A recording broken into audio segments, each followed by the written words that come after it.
For 37 years, I washed their dishes, scrubbed their floors, and laundered their clothes.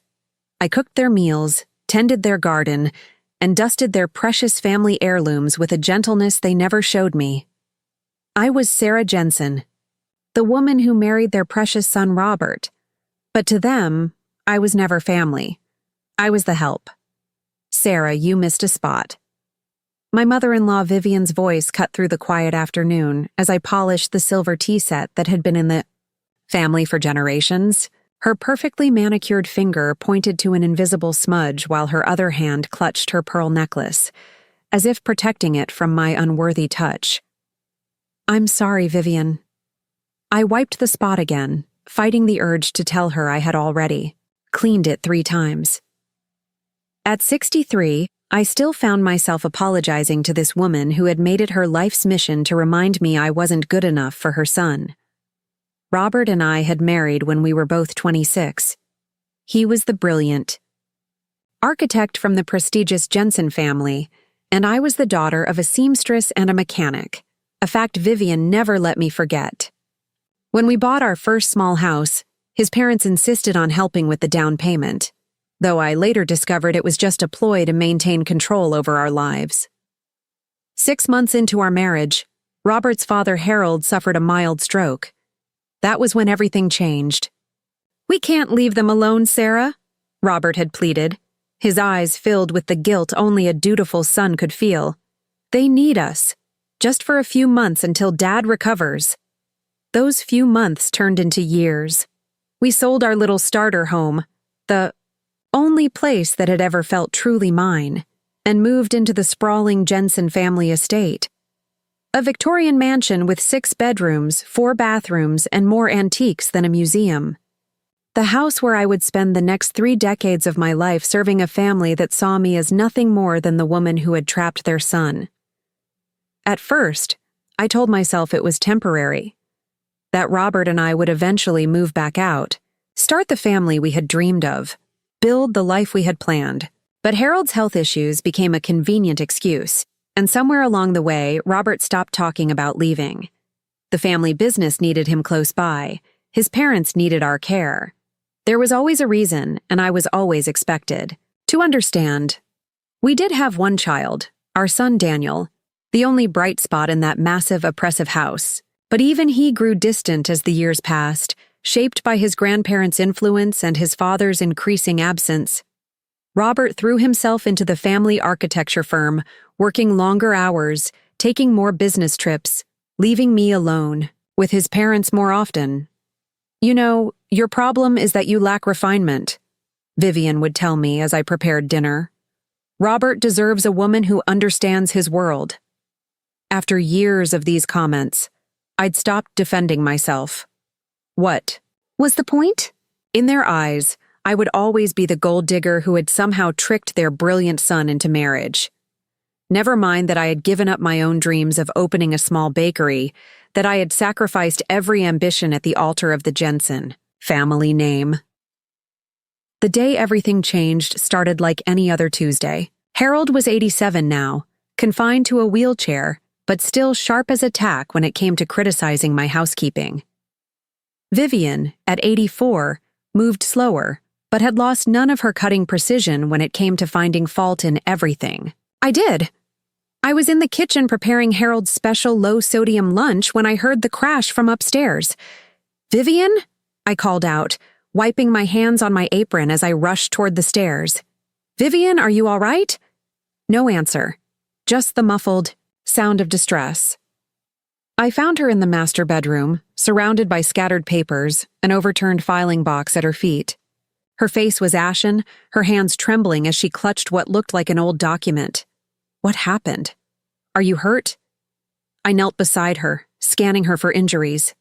Get away from me, she hissed, trying to gather the papers, but her arthritic fingers couldn't move fast enough. This is private family business. Something in her panic made me pause. In all our years together, I'd never seen Vivian rattled like this. She was always composed, always in control. Whatever had spilled from that box had shaken her to her core. Let me help you up at least, I offered, reaching for her arm. She jerked away with surprising strength. I said, "Leave it. Go check on Harold. He's probably waiting for his lunch." I should have listened. I should have walked away as I had thousands of times before when dismissed from family matters. But something, perhaps decades of suppressed defiance, made me reach for one of the papers that had slid near my foot. It was a deed, a property deed for the very house we were standing in. My eyes scanned the document, expecting to see the Jensen family name, but instead, I froze at what was written there. Owner, Sarah Elizabeth Jensen. This can't be right, I whispered, my voice barely audible even to myself. Vivian snatched the paper from my hands, her face twisted with a mixture of rage and fear. You were never supposed to see this. None of this concerns you. But it did concern me.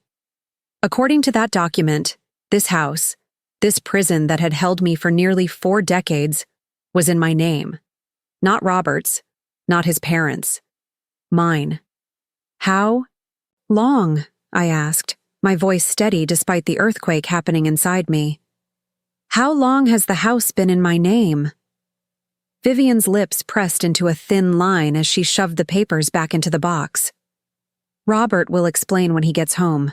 Now, I believe my husband is waiting for his lunch. Her voice had recovered its usual imperious tone, but her hands still shook. I rose to my feet, suddenly feeling taller than I had in years. Yes, I'm sure he will explain. I'm very interested to hear what he has to say. The next 4 hours were the longest of my life. I served Harold his lunch, listening to his complaints about the soup being too cold and the bread too hard with a detachment I'd never felt before. My mind was racing, piecing together fragments of conversations from over the years, trying to make sense of what I'd discovered. When Robert's car finally pulled into the driveway at 6:30, I was waiting in the foyer. No dinner on the table, no freshly ironed shirt ready for tomorrow. Just me, standing still as the grandfather clock ticked away the seconds of my old life. "Sarah?"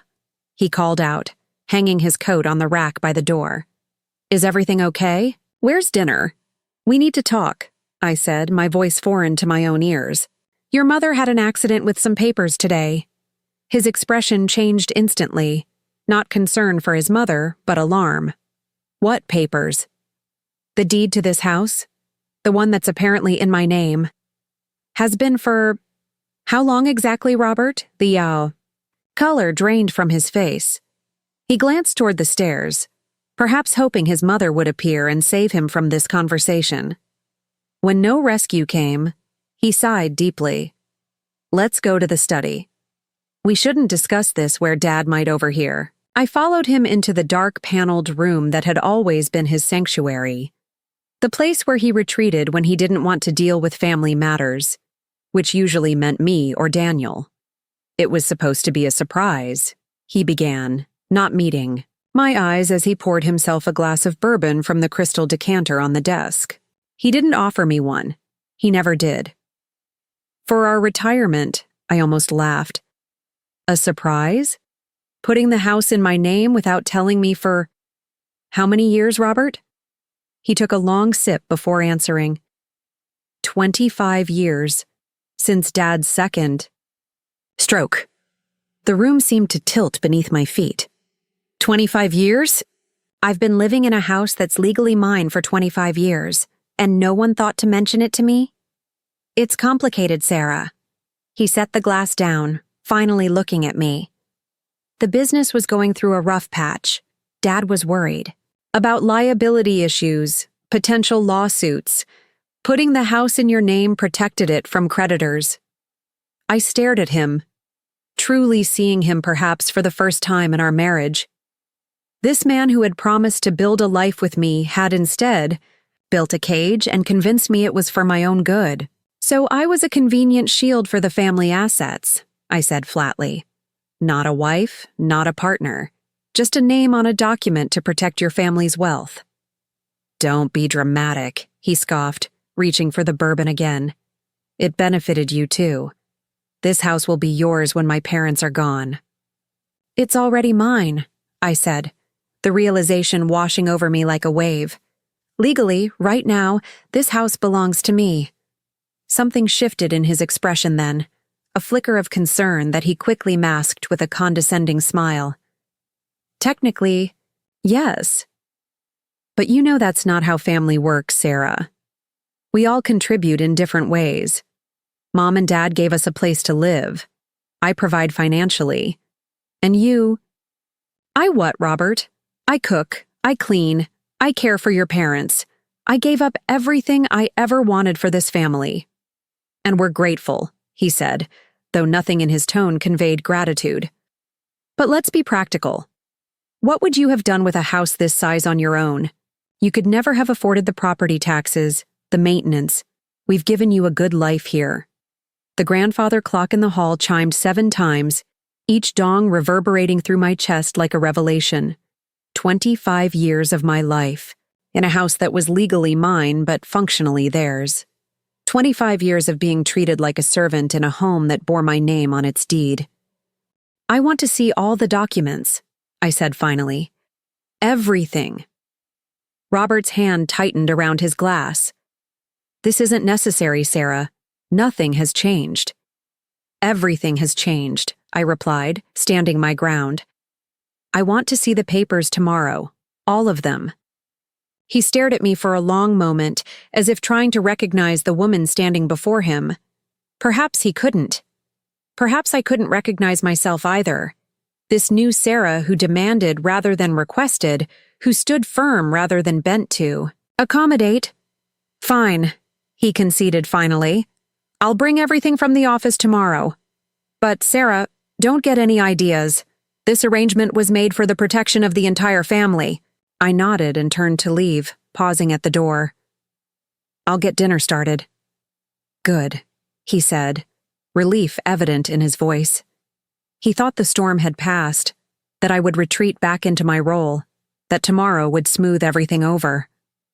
"Dad's been asking for your pot roast all week." That night, I moved mechanically through my usual routine, cooking dinner, washing dishes, helping Harold into bed, laying out Robert's clothes for the morning. But inside, something fundamental had shifted. Each task I performed felt different, weighted with new understanding. This house that had been my beautiful prison for nearly 4 decades was legally mine. Had been for 25 years. As I lay in bed beside Robert, listening to his steady breathing, I stared at the ceiling and thought about my life. The bakery I never opened. The trips we never took because his parents couldn't be left alone. The way Daniel had grown distant, embarrassed by his plain, subservient mother who never stood up to his grandparents' subtle cruelty. Tomorrow, I would see those papers. Tomorrow, I would understand exactly what had been done without my knowledge. Tomorrow would be the first day of whatever remained of my life. When morning came, I rose earlier than usual. Instead of heading straight to the kitchen to start breakfast, I went to the small desk in the corner of our bedroom where I kept household accounts. I pulled out my personal files, pitifully few compared to the extensive records Robert maintained for family business. Birth certificate, marriage license, our son's school records, a small bank book for the account that held my allowance. Robert stirred, opening one eye to look at me. "What are you doing up so early?" "Just organizing some things," I replied, keeping my voice neutral. "I'll start breakfast in a minute." He nodded and rolled over, already dismissing me from his thoughts. I looked at his sleeping form, this man I had loved once, this man who had seen me as nothing more than a convenient addition to his family's needs. In the kitchen, I prepared breakfast with mechanical precision. Harold's oatmeal with exactly 1 teaspoon of brown sugar, Vivian's dry toast with a scraping of marmalade, Robert's eggs precisely over medium with crisp bacon. As I set the table in the formal dining room where we ate every meal, I noticed how worn my hands had become, how the veins stood out against pale skin that had known decades of cleaning chemicals and hot dishwater. "Sarah, the marmalade is too bitter today," Vivian commented, her first words of the morning carrying their usual critical edge. "I'm sorry, Vivian. I'll get the other jar." I rose automatically to fetch it from the pantry.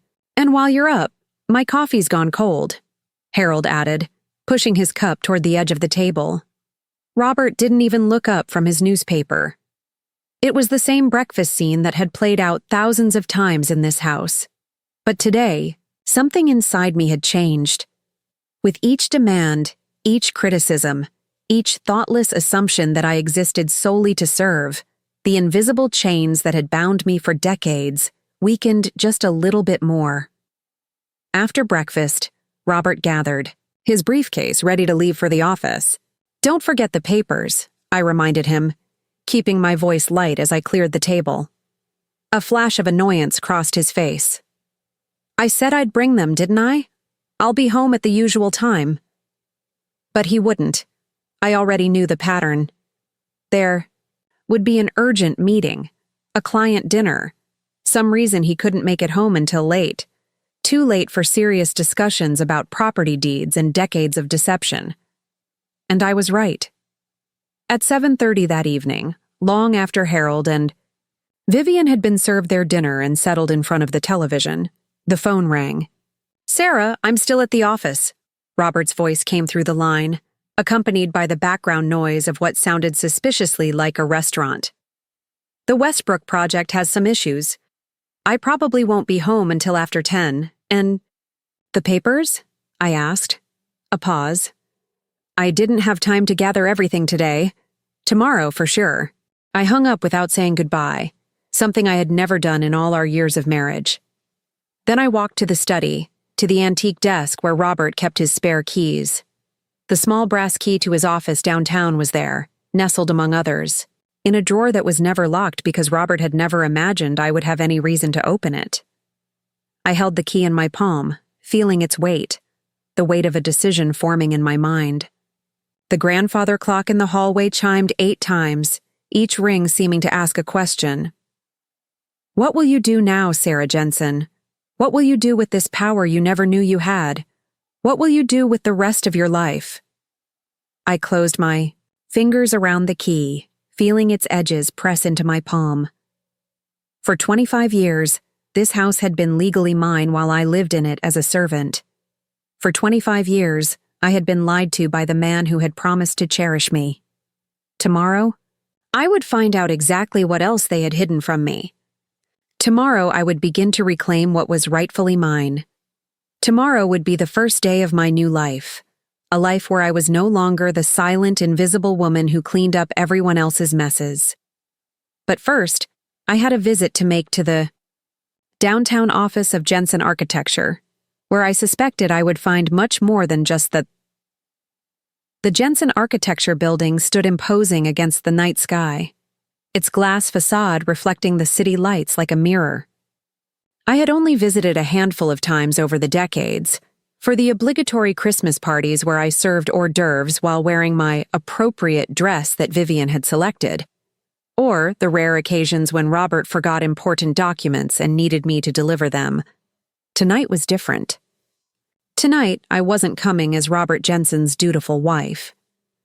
The security guard looked up from his crossword puzzle, surprise registering on his face when he saw me. "Mrs. Jensen, evening. Mr. Jensen's not here, left about an hour ago." Of course. He had. The urgent Westbrook project was likely sitting across from him at an upscale restaurant right now, perhaps with a glass of wine in hand. "I know," I smiled, projecting a confidence I was still learning to feel. "I just need to pick up some papers from his office, family business." The guard nodded. He had known me for years, seen me come and go on Robert's errands. Why would tonight be any different? "Go right ahead, Mrs. Jensen. You know the way." I did. 15th floor, corner office with the view of the river that Robert loved to brag about at dinner parties. The elevator ascended silently, each floor bringing me closer to answers I wasn't sure I was ready for. The office was dark when I unlocked it, moonlight streaming through the floor-to-ceiling windows. I didn't turn on the main lights, using only the small desk lamp to illuminate my search. Robert's office was immaculate, Unlike our son's bedroom had been growing up, unlike the kitchen after Harold demanded his midnight snacks. Robert had always expected order from everyone else, but maintained it himself only where it mattered to him. His filing cabinet yielded nothing unusual at first. Project files, client contracts, company financial records.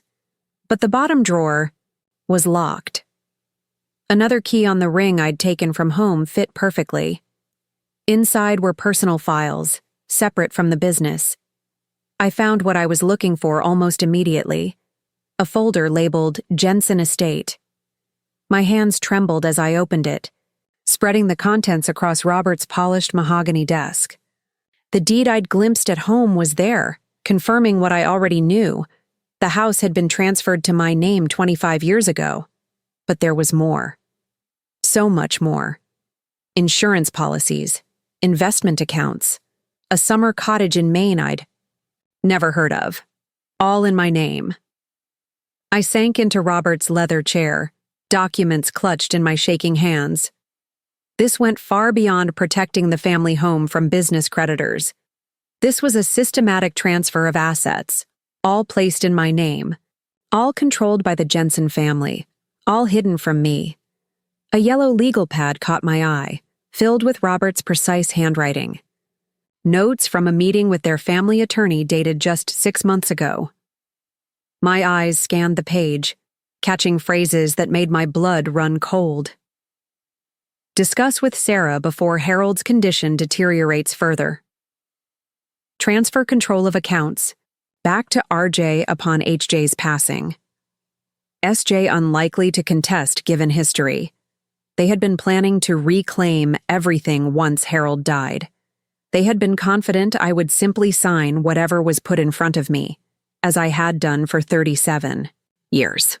They had been counting on my ignorance, my compliance, my gratitude for being allowed to exist in their world.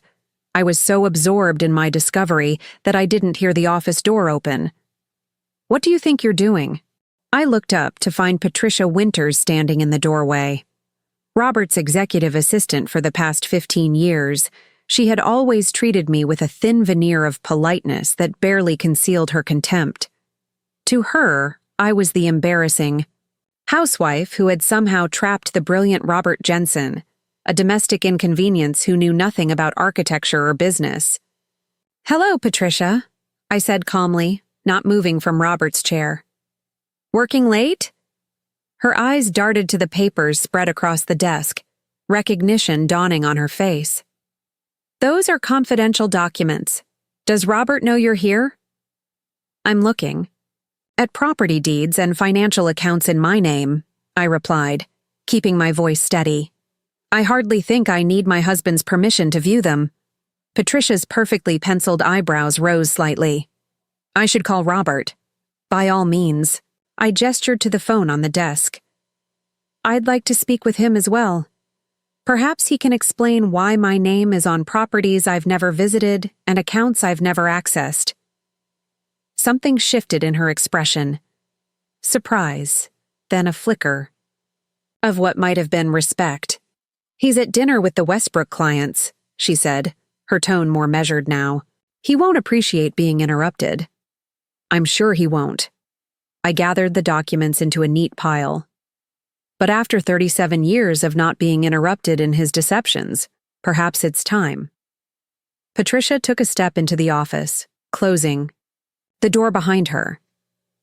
For a moment, I thought she might try to stop me from taking the papers. Instead, she walked to a small filing cabinet behind Robert's desk that I hadn't noticed. "If you're looking for the whole picture," she said, unlocking it with her own key, "you should see these too." She handed me another folder, this one unlabeled. Inside were more financial documents, more properties, more accounts, all connected to me in some way. "Why are you showing me this?" I asked, suddenly wary. Patricia's professional mask slipped. "Just for a moment. Let's just say I've worked here long enough to know how the Jensen men operate. My mother cleaned this office for 20 years before I ever set foot in it. She raised me on her own after my father walked out." She straightened, her tailored blazer, I don't particularly like you, Mrs. Jensen, but no woman deserves to be used the way they've used you. I stared at her, seeing her clearly for perhaps the first time. Not the cold, efficient assistant who looked through me at company functions, but a woman who had watched from the sidelines as I was manipulated for decades. "Thank you," I said simply. She nodded once, professionally. "I'll give you 20 minutes before I call Robert. That should be enough time to make copies of whatever you need." After she left, I worked quickly, using the office copier to duplicate every document. Evidence of 25 years of financial manipulation, all neatly preserved in black and white. When I finished, I returned the originals exactly as I'd found them, leaving no trace of my discovery. Patricia was waiting by the elevator when I left, her face carefully neutral. "Mr. Jensen called the office looking for some files," she said, loudly enough for the security guard to hear. "I've informed him you're delivering them home." Our eyes met in a moment of silent understanding. Whatever her reasons, Patricia Winters had just become an unexpected ally in a battle I was only beginning to understand. "Thank you, Patricia," I said. "I appreciate your assistance." The drive home was a blur, my mind racing with implications and possibilities. By the time I pulled into the driveway of the house that was legally mine, I had made my decision. The house was quiet when I entered. Harold and Vivian would be asleep by now, their evening medications ensuring they wouldn't stir until morning. I went straight to my small desk in the bedroom and added the new documents to my growing collection of evidence. Then I did something I had never done before. I called my son. Daniel answered on the fourth ring, his voice wary. "Mom? Is everything okay? It's nearly midnight." "Everything's fine," I assured him, realizing I rarely called him unless there was a problem with his grandparents. "I was wondering if we could meet for lunch tomorrow, just the two of us." The pause that followed spoke volumes about our relationship. Sure. Is this about Grandpa?" "No, it's about me. About some decisions I need to make." Another pause.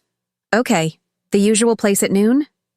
The usual place was a diner halfway between our house and Daniel's office, where we met occasionally for hurried lunches dominated by discussions of Harold's health or family business matters. Never personal conversations, never my life or his. "Actually, no, there's a new cafe on Riverside Drive, Bluebird Bakery, let's meet there." After we hung up, I sat on the edge of the bed, looking around the room I had shared with Robert for decades. It had always been his room, his furniture choices, his color scheme, his convenience prioritized in every detail. Like the rest of the house, it reflected nothing of me. Tomorrow would change that. Tomorrow, I would begin to reclaim what had been taken from me. Not just property or money, but my very identity. I was still sitting there when Robert came home, shortly after 1 a.m, smelling of expensive scotch and wearing the slightly rumpled look of a man who has spent hours charming clients. "You're still up," he noted, loosening his tie. "Everything okay with Dad?" Always his first concern. Never me. "Your father is fine," I replied. "I went to your office tonight." He froze, tie dangling from his fingers. "You did what?" "I found the files. Robert. All of them." His face cycled through emotions, shock, anger, calculation, and finally settling on patronizing concern. "Sarah, you had no right to go through my private business documents." "They weren't private business documents. They were documents about properties and accounts in my name. Properties I've never seen, accounts I've never used." He sighed heavily, as if dealing with a difficult child. "It's complicated, Sarah. Family finances at this level always are. You've never shown any interest in—" "Don't," I cut him off, my voice sharp. "Don't pretend this was for my benefit or that I wasn't interested. You deliberately kept me in the dark for 25 years while using my name to protect your family's assets." Robert's jaw tightened. He hung his tie carefully on the rack, inside his closet buying time. When he turned back, his expression had softened into something almost sincere. "It wasn't like that, Sarah. Yes, we put assets in your name for protection, but it was all for our future together, for our family. Everything I've done has been to secure our legacy." "Our legacy?" I echoed. "Or your parents' legacy? Because from where I'm standing, it looks like I've spent my entire adult life serving your parents while you built your father's business. Where exactly do I fit into this legacy, Robert? Where does our son fit in?" At the mention of Daniel, something flickered in Robert's eyes. Guilt, perhaps, or just irritation at being questioned. "Daniel understands his place in the family. He's being groomed to take over the firm when I retire." "Does he want that?" Robert looked genuinely confused by the question. "Of course he does. It's the Jensen legacy." I thought about our son, the quiet, thoughtful boy who had loved drawing but never architecture, who had wanted to study literature but had been steered firmly toward business management. I wondered if Robert even knew who Daniel really was, any more than he knew who I was. "I'm meeting Daniel for lunch tomorrow," I said. "Alone." Robert frowned. "What for?" "If this is about the property arrangements, there's no need to involve him. It's between us." "No, it's about me finally having a conversation with my son without the Jensen family agenda hanging over us." "You're being dramatic," Robert said dismissively, beginning to unbutton his shirt.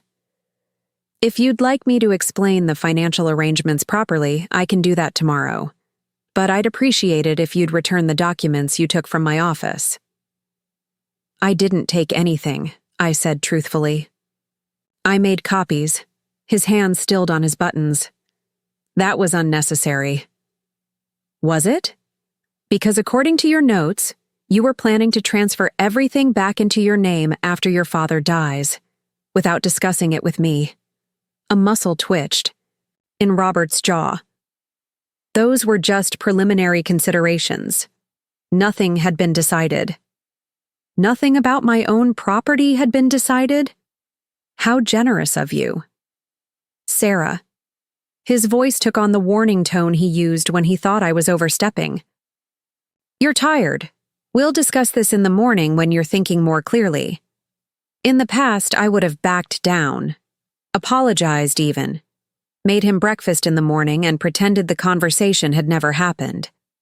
But that Sarah was gone, dissolved in the acid truth of decades of deception. "Yes, we'll discuss it tomorrow," I agreed, my voice calm. "After I've spoken with my son, after I've consulted with an attorney of my own." That got his attention. "An attorney?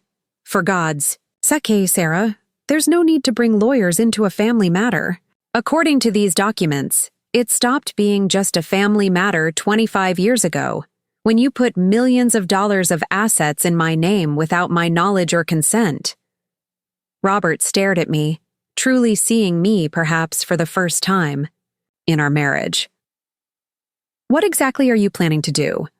I met his gaze steadily. "I'm planning to understand exactly what belongs to me, legally and morally.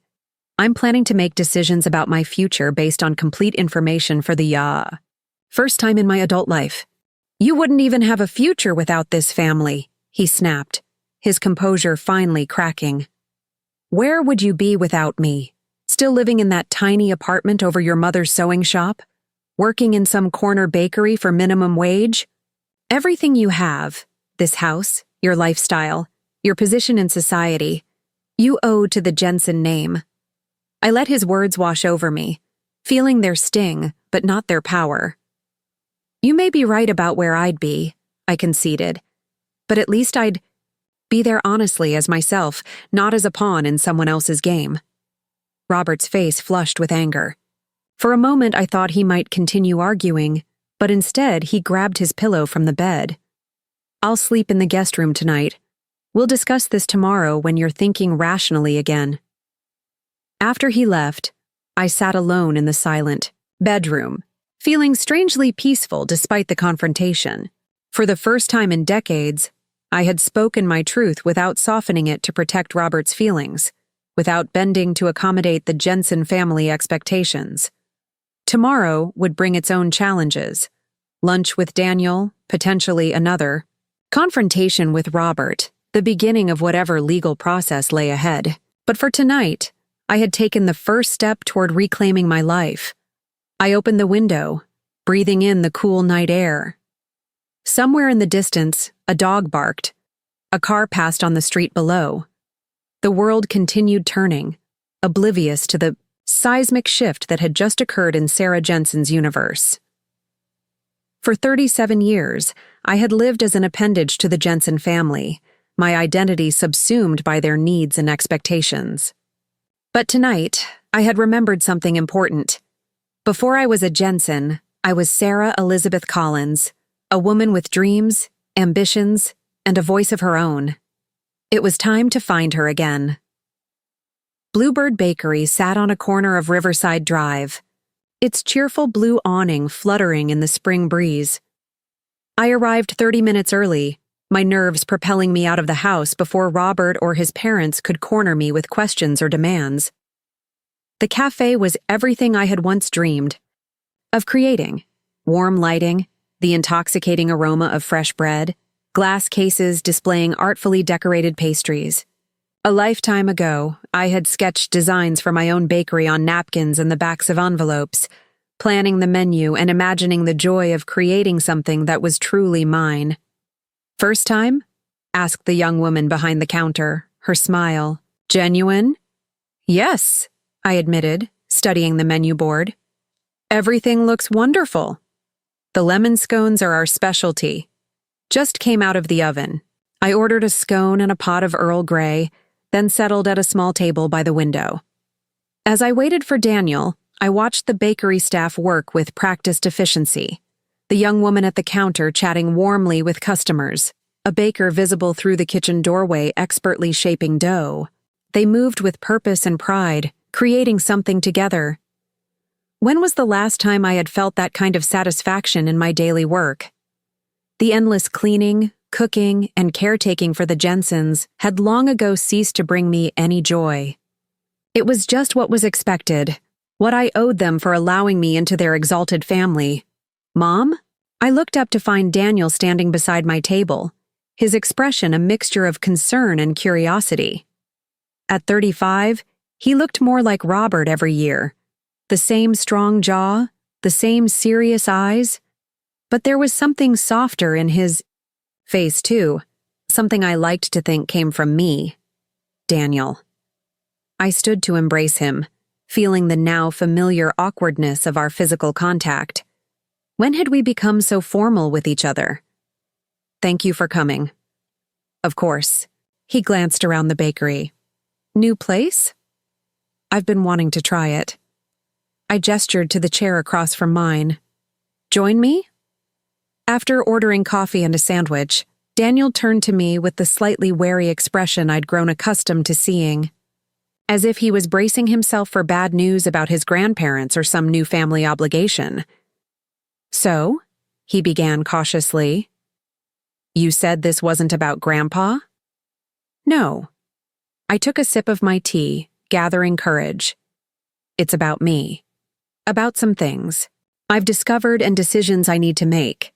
I told him everything, finding the deed, the visit to Robert's office, the extent of the financial deception. As I spoke, Daniel's expression shifted from confusion to disbelief, and finally to a cold anger I had rarely seen in my gentle son. "They used you," he said when I finished, his coffee untouched before him.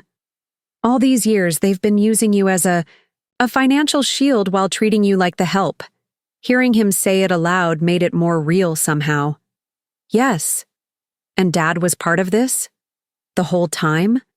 The pain in his voice made my heart ache. Whatever my issues with Robert, he was still Daniel's father, still the man our son had looked up to his entire life. "Your father believes he was doing what was best for the family," I said carefully, "for the Jensen legacy." Daniel's mouth twisted bitterly. The precious Jensen legacy. God forbid anything threaten that. Something in his tone made me pause. "Daniel, are you happy at the firm?" He looked startled by the question, as if no one had ever bothered to ask before. Perhaps no one had.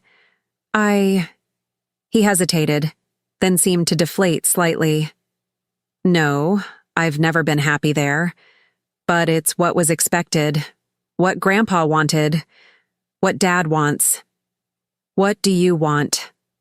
The question hung between us, so simple yet so profound. Daniel stared at me as if I'd spoken in a foreign language. I wanted to teach, he said finally, his voice quiet. Literature. I've been taking night classes for a teaching credential for the past 2 years.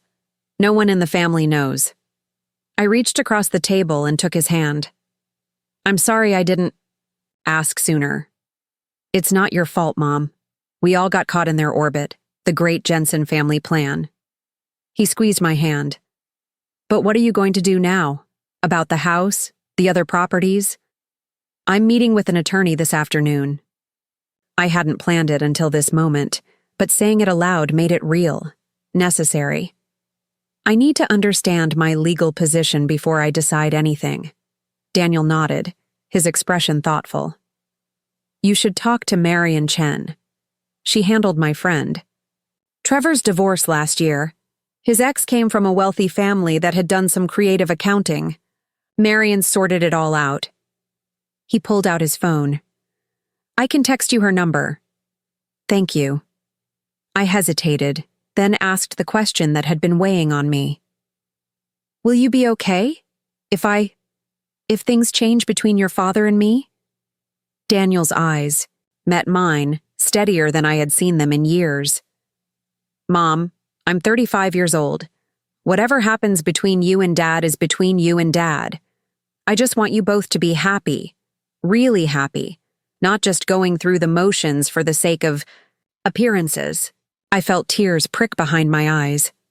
When had my son become so wise? And how had I missed it, buried as I was in the daily drudgery of serving the Jensen household? There's something else, Daniel continued, looking slightly uncomfortable. I've been meaning to tell you for a while, but the timing never seemed right. What is it? I'm seeing someone. Her name is Layla. She's a kindergarten teacher. A smile transformed his face, lighting it from within. We've been together for almost a year. A year? I echoed, shocked that I knew nothing about this significant person in my son's life. Why haven't you brought her to meet us? Daniel's smile faded. Honestly, because of Grandma and Grandpa. Because of the way they treated you all these years. Because Layla's parents are immigrants who own a small grocery store, and I couldn't bear to see them look at her the way they look at you. His words hit me like a physical blow.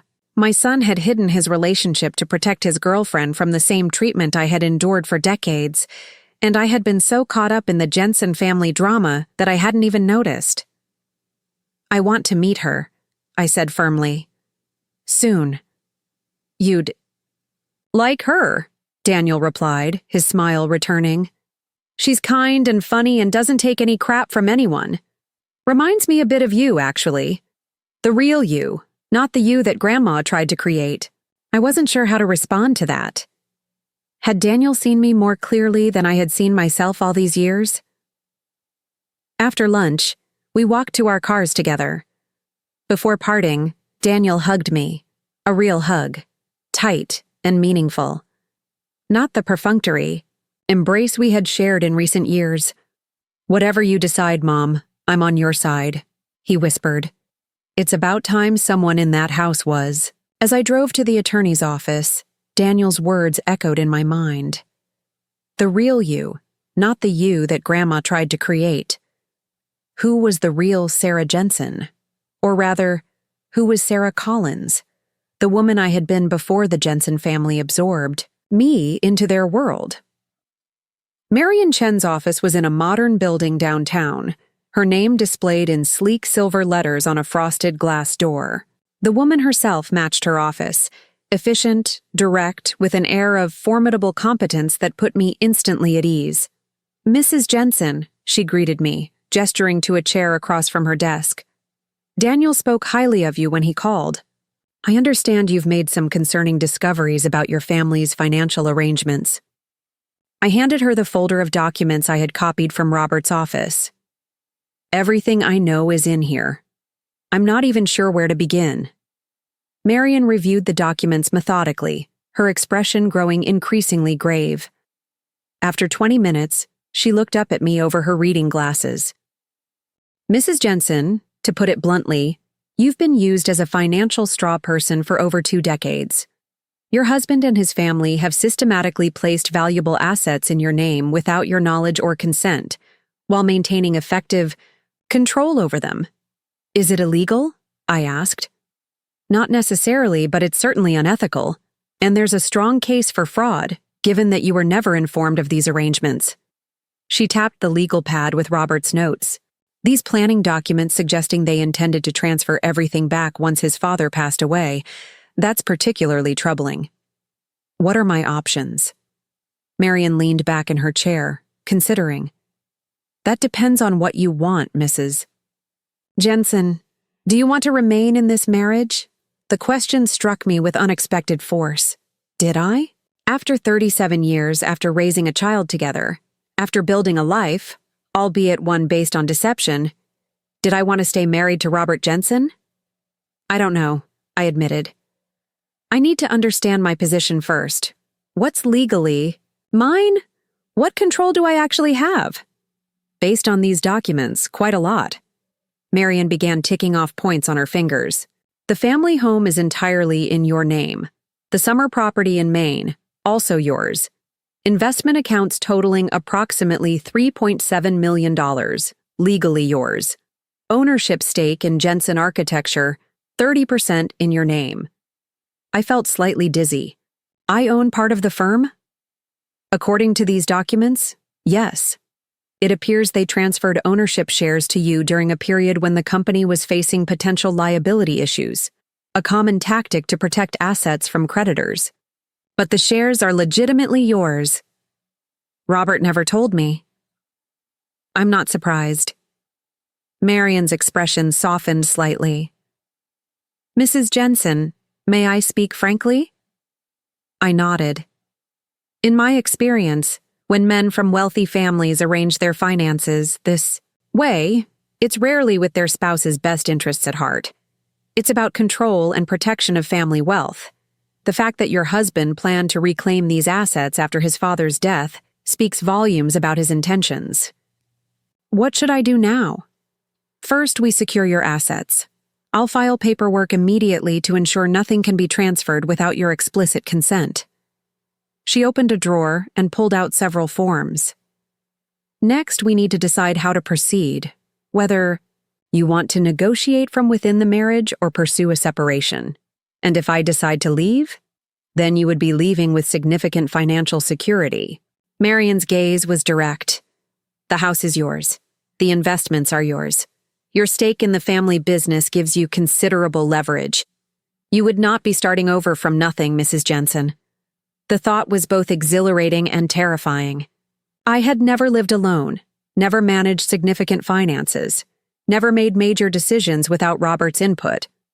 Or more accurately, Robert's direction. I need time to think, I said finally. Of course.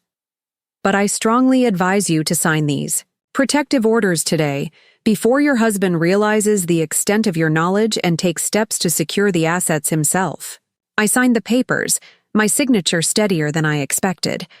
As I did, I felt something shift inside me, a sense of reclaiming power I had surrendered long ago. Mrs. Jensen, Marian said as I prepared to leave. One more thing. Many women in your position struggle with guilt when they finally stand up for themselves. They've been conditioned to put everyone else's needs before their own for so long that advocating for themselves feels wrong, selfish even. I nodded, recognizing the truth in her words. Remember this. Taking back what is legally and morally, yours isn't selfish, it's justice. The drive home was both shorter and longer than I expected, the physical distance unchanged, but my internal landscape altered beyond recognition. I was no longer just Robert Jensen's wife or Harold and Vivian's daughter-in-law. I was Sarah Jensen, owner of a historic home, holder of investment accounts worth millions, partial owner of an architectural firm. More importantly, I was becoming Sarah Collins again, the woman with dreams and opinions and boundaries who had been submerged beneath decades of compliance. The house, my house, was quiet when I returned. A note on the kitchen counter informed me that Robert had taken his parents to their doctor's appointments and they would be dining out afterward. The small act of consideration, letting me know they wouldn't need dinner, would have once filled me with gratitude. Now I recognized it for what it was, the minimal courtesy you extend to the help. I climbed the stairs to the master bedroom and began packing a small suitcase. Not everything, just enough for a few days. Then I dialed Daniel's number. "Mom, everything okay with the lawyer?" "Yes, better than okay, actually." I zipped the suitcase closed. "Daniel, I need a favor. Could I stay with you for a few days? I need some space to think, away from the house." His response was immediate. "Of course. I'll text you my address." "And Mom?" "Yes?" "I'm proud of you." 3 simple words I had said to him countless times throughout his life, but had rarely heard directed at me. They settled in my chest like a warm light, illuminating corners long left dark. I left another note, next to Robert's, simple and direct. "I'm staying with Daniel for a few days. We'll talk when I return. Sarah." As I placed my suitcase in the car, Mrs. Abernathy from next door waved from her garden. "Going somewhere, Sarah?" "Just visiting my son for a few days," I replied, surprising myself with how easily the half-truth came. "How lovely. You deserve a break from caring for your in-laws. Such a saint you are, looking after them all these years." I smiled politely, but inside, a small voice whispered, "Not a saint. A woman. A whole person with her own needs and desires." The late afternoon sun cast long shadows across the manicured lawn as I backed out of the driveway. For the first time in 37 years, I was leaving the Jensen estate not on an errand for the family, not to serve their needs, but for myself. The rearview mirror. The grand house grew smaller, its imposing facade diminishing with distance. I thought of all the years I had spent within those walls, polishing silver that wasn't mine, arranging flowers in vases I hadn't chosen, preparing meals I rarely got to enjoy, but the house was mine now, legally if not yet emotionally. And so, was my future, uncertain and frightening, but finally, truly mine. As I turned onto the main road, my phone began to ring. Robert's name flashed on the screen. For a moment, habit nearly made me answer immediately, as I always had. Instead, I turned off the ringer and continued driving toward Daniel's apartment, toward the first night of my new life. A life where Sarah Jensen was no longer invisible, no longer silent, no longer merely the woman who cleaned up after the Jensen family. Tomorrow would bring confrontation, difficult conversations, perhaps even more painful realizations. But today, driving away from the house that had been both my prison and, as it turned out, my property, I felt something I hadn't experienced in decades. Freedom. Daniel's apartment was a revelation. Located on the 5th floor of a converted warehouse in the Arts District, it was nothing like the Jensen family aesthetic I had lived with for decades. Exposed brick walls, towering windows, and bookshelves, so many bookshelves, overflowing with literature, poetry, and literary criticism. It was the home of the son I hadn't fully known, the teacher he was becoming in secret. "It's not much," he said as he took my suitcase. "But it's mine." "Well, rented, but you know what I mean." "It's wonderful," I replied, running my fingers along the spines of his books. "It's so you." He smiled, a genuine smile that reached his eyes. "That's the highest compliment you could give it." He glanced at his watch. "Layla will be here in about an hour. She's bringing dinner. I hope that's okay? She's been wanting to meet you for so long." "Of course it's okay. I'm looking forward to meeting her too." While Daniel made coffee, I wandered around his apartment, absorbing the details of his life that I had missed. Framed poetry on the walls, Photographs of places I didn't recognize. A battered leather armchair that looked well-loved and nothing like the pristine furniture in the Jensen house. "Is this from your travels?" I asked, pointing to a black and white photograph of ancient ruins. Daniel looked up from the kitchen counter. "Yeah, that's from the summer I backpacked through Greece after graduation." I stared at him. "You backpacked through Greece?" He paused, coffee scoop in hand. "You didn't know? I thought Dad told you." "No," I said quietly. He didn't. A shadow crossed Daniel's face. That's not right. I sent postcards to the house. I called a few times. I never received any postcards." The implications settled heavily between us. "What else have I missed, Daniel?" He set down the coffee scoop and leaned against the counter. "Mom, there's a lot we need to talk about. About the past, about how things have been with the family." Before he could continue, his phone chimed. He glanced at it, his expression brightening. "Layla's downstairs. I'll go help her with the food." Left alone, I continued exploring the apartment, trying to reconcile this space with the son I thought I knew. A framed teaching certificate hung near his desk, dated just 3 months ago. A stack of graded papers sat beside his laptop, literature essays from high school students, covered in thoughtful comments in Daniel's neat handwriting. My phone rang again, Robert's 5th call since I'd left the house. This time I answered. "Where the hell are you?" His voice was tight with controlled anger. "We came home to find you gone with nothing but a cryptic note." "I'm at Daniel's," I replied calmly. As my note said. "Why? What possible reason could you have for abandoning your responsibilities like this? Dad needs his evening medication, and you know how particular Mom is about her dinner routine. I'm sure you can manage for a few days, Robert. You're not helpless." I kept my voice steady, though my heart was racing. I needed some time to think. Think about what? If this is still about those financial arrangements, I told you I'd explain. Everything. Yes, you've had 25 years to explain, and somehow never found the time. I took a deep breath. I've spoken with an attorney, Robert. The silence that followed was deafening. "You did what?" he finally asked, his voice dangerously quiet. I needed to understand my legal position. Now I do.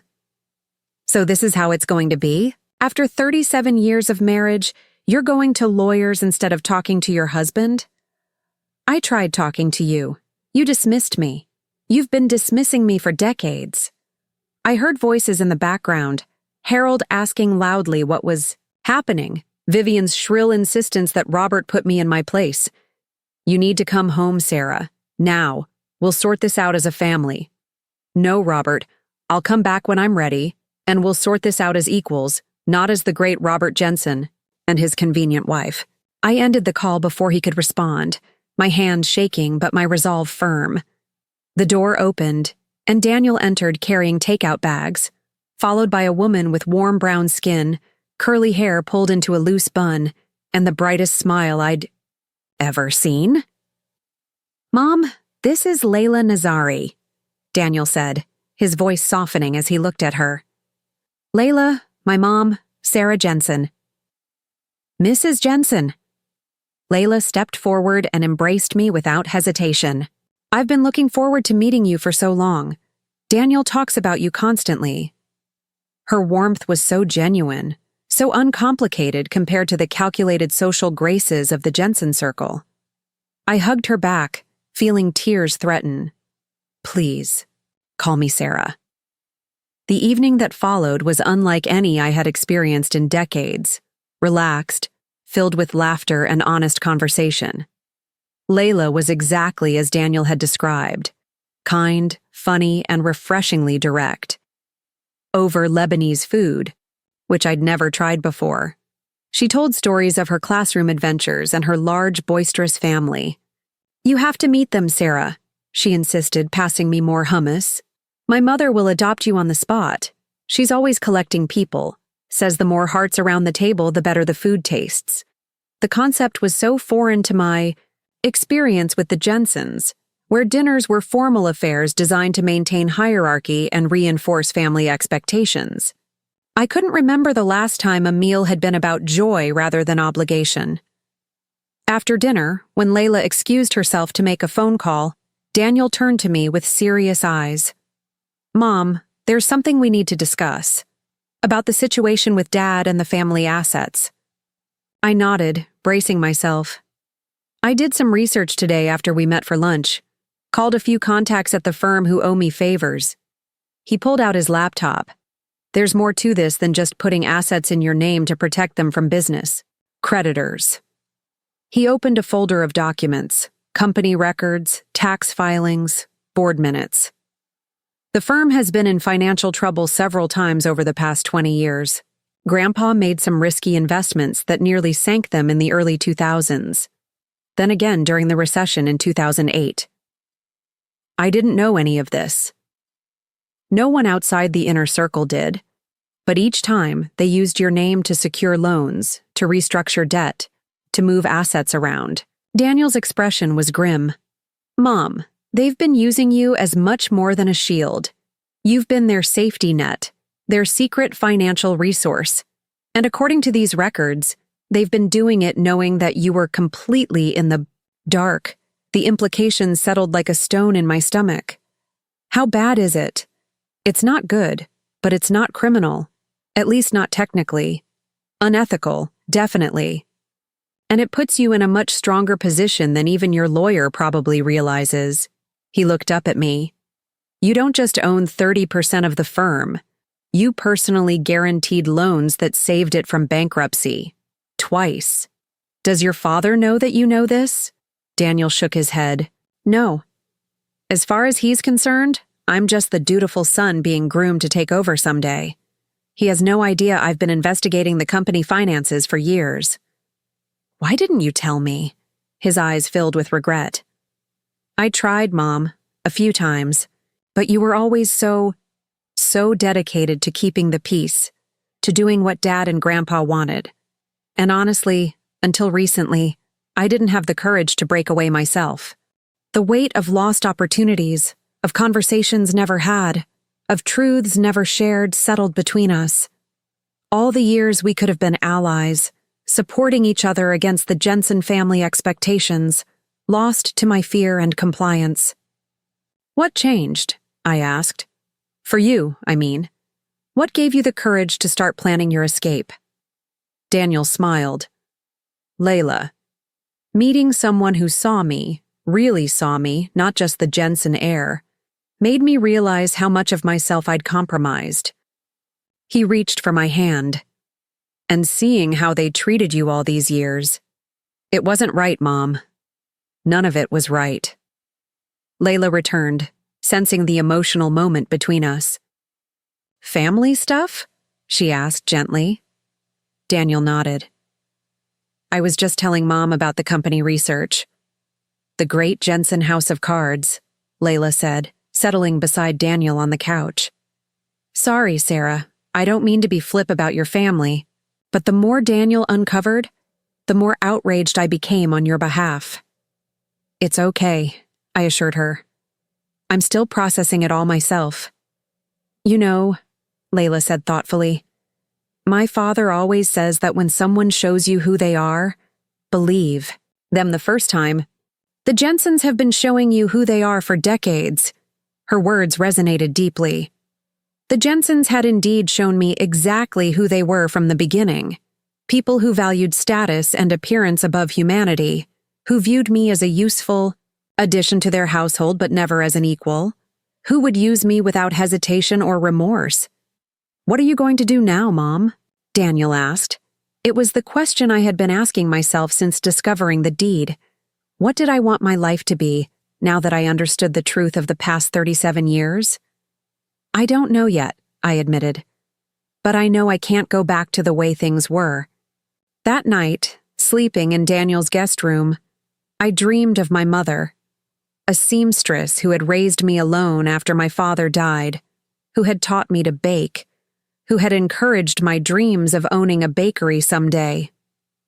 In the dream, she sat beside me at a kitchen table, her work-worn hands covering mine. "You were always meant for more than this, Sarah," she said. "It's not too late." I woke with tears on my pillow but a strange sense of peace in my heart. My mother had died just before I married Robert, never getting to see what my life would become. Would she have recognized the warning signs I had missed? Would she have cautioned me against losing myself so completely in service to a family that would never truly accept me? The morning brought a flurry of text messages and voicemails from Robert, each more demanding than the last. His parents were upset. The house was in disarray. He had important clients coming for dinner and no one to prepare the meal. The list of my failings grew with each message, culminating in a thinly veiled threat. "If you insist on pursuing this ridiculous legal angle, you should know that my family has connections throughout this city. No court will side with you against the Jensens." I showed the message to Daniel over breakfast. "Classic Dad," he said, shaking his head. "When reason fails, resort to intimidation. It's the Jensen way." "Do you think he's right?" "About the courts?" "No. The law is clear, and your lawyer sounds formidable. Besides," he added with a wry smile, "the Jensens aren't as powerful as they like to believe. Their reputation has been slipping for years. Dad's just desperately trying to maintain the illusion of the dynasty." After breakfast, I made a decision. I need to go back to the house, not to stay, but to gather more of my things, and to face Robert. Daniel looked concerned. "Do you want me to come with you?" "No. This is something I need to do myself." I squeezed his hand. "But thank you for everything." The drive back to the Jensen estate felt different now. The imposing house at the end of the tree-lined drive no longer intimidated me. It was just a building, a beautiful one certainly, but no longer the fortress of standards and expectations it had once been. Robert's car was in the driveway, along with his father's vintage Bentley that hadn't been driven in years but was maintained nonetheless as a symbol of Jensen prosperity. I parked behind them and walked up the steps to the front door, my front door according to the deed. I used my key and entered to find Robert pacing in the foyer, phone to his ear. He froze when he saw me.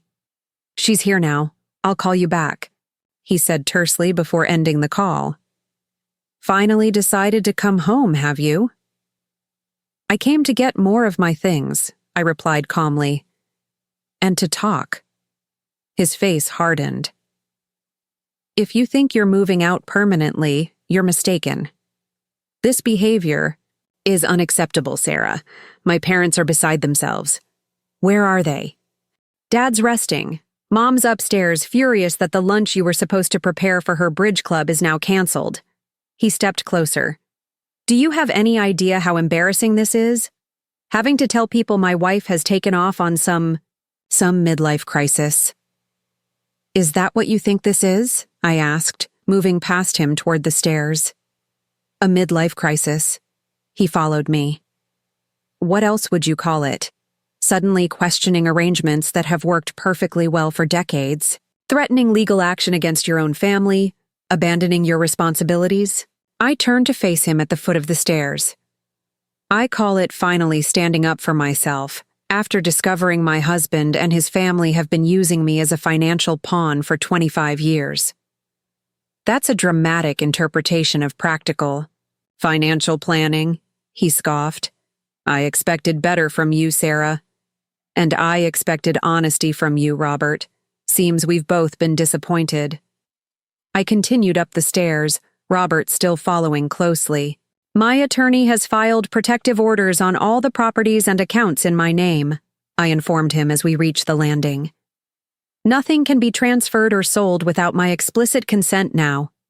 His face flushed with anger. "You had no right." "I had every right. They're in my name, Robert. Legally, they're mine. They were put in your name for safekeeping, not for you to suddenly claim ownership." "Safekeeping," I repeated the word, letting its full absurdity sink in. For 25 years, without my knowledge or consent. It was for the good of the family. Your family, not mine. I've never been part of your family, Robert. I've been your domestic help with a convenient legal status that you could exploit. Before he could respond, Vivian appeared in the doorway of her bedroom, her face a mask of righteous indignation. "There you are," she said coldly. "Have you any idea of the chaos you've caused? Harold hasn't been able to sleep. His blood pressure is dangerously high because of your selfish behavior. For perhaps the first time in our relationship, I saw her clearly, not as the intimidating matriarch of the Jensen clan, but as an aging woman whose entire identity was wrapped up in family status and control. I'm sorry Harold is unwell," I said sincerely, "but I'm not responsible for his health issues." Vivian drew herself up, affronted. "How dare you? After all we've done for you." "What exactly have you done for me, Vivian?" I asked quietly. "Criticized? My housekeeping? Dismissed my background? Treated me like a servant in my own home?" "Your home?"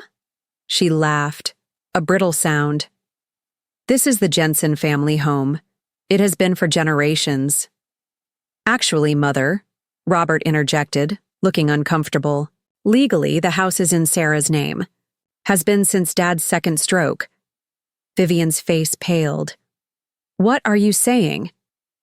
"The house is mine," I confirmed. "Along with the summer property in Maine, investment accounts worth millions, and 30% of Jensen architecture." "That's not possible," Vivian whispered, her hand fluttering to her throat, clutching at her ever-present pearls. "Robert, tell me this isn't true." "It was for protection, Mother. Asset security. Nothing has changed. Sarah understands that." He turned to me, his expression hardening. "Don't you, Sarah?" I met his gaze steadily. "No, Robert. Everything has changed. I understand now that I've been manipulated and used for decades. I understand that I have legal rights you never intended me to exercise. Most importantly, I understand that I deserve better than this." "You ungrateful," Vivian began, but stopped abruptly as Harold appeared behind her, his walker scraping against the hardwood floor. "What's all this shouting?" he demanded, his voice weaker than I remembered but his eyes still sharp with authority. "Sarah? Where have you been? My medication schedule is completely disrupted." "I'm sorry, Harold," I said, and I meant it. Whatever. My issues with the family, the elderly man before me, was genuinely unwell. I needed some time away to think. "Nonsense," he barked. "Your place is here, taking care of this family. That's what we brought you in for." His words hung in the air, nakedly revealing the truth I had always known but never fully acknowledged. To Harold Jensen, I was an acquisition, brought in for a purpose, to serve the needs of the real family. "Dad," Robert said warningly, "now isn't the time." "It's exactly the time," I countered. "Finally, we're getting honesty." I turned to Harold. "I've learned about the financial arrangements, Harold.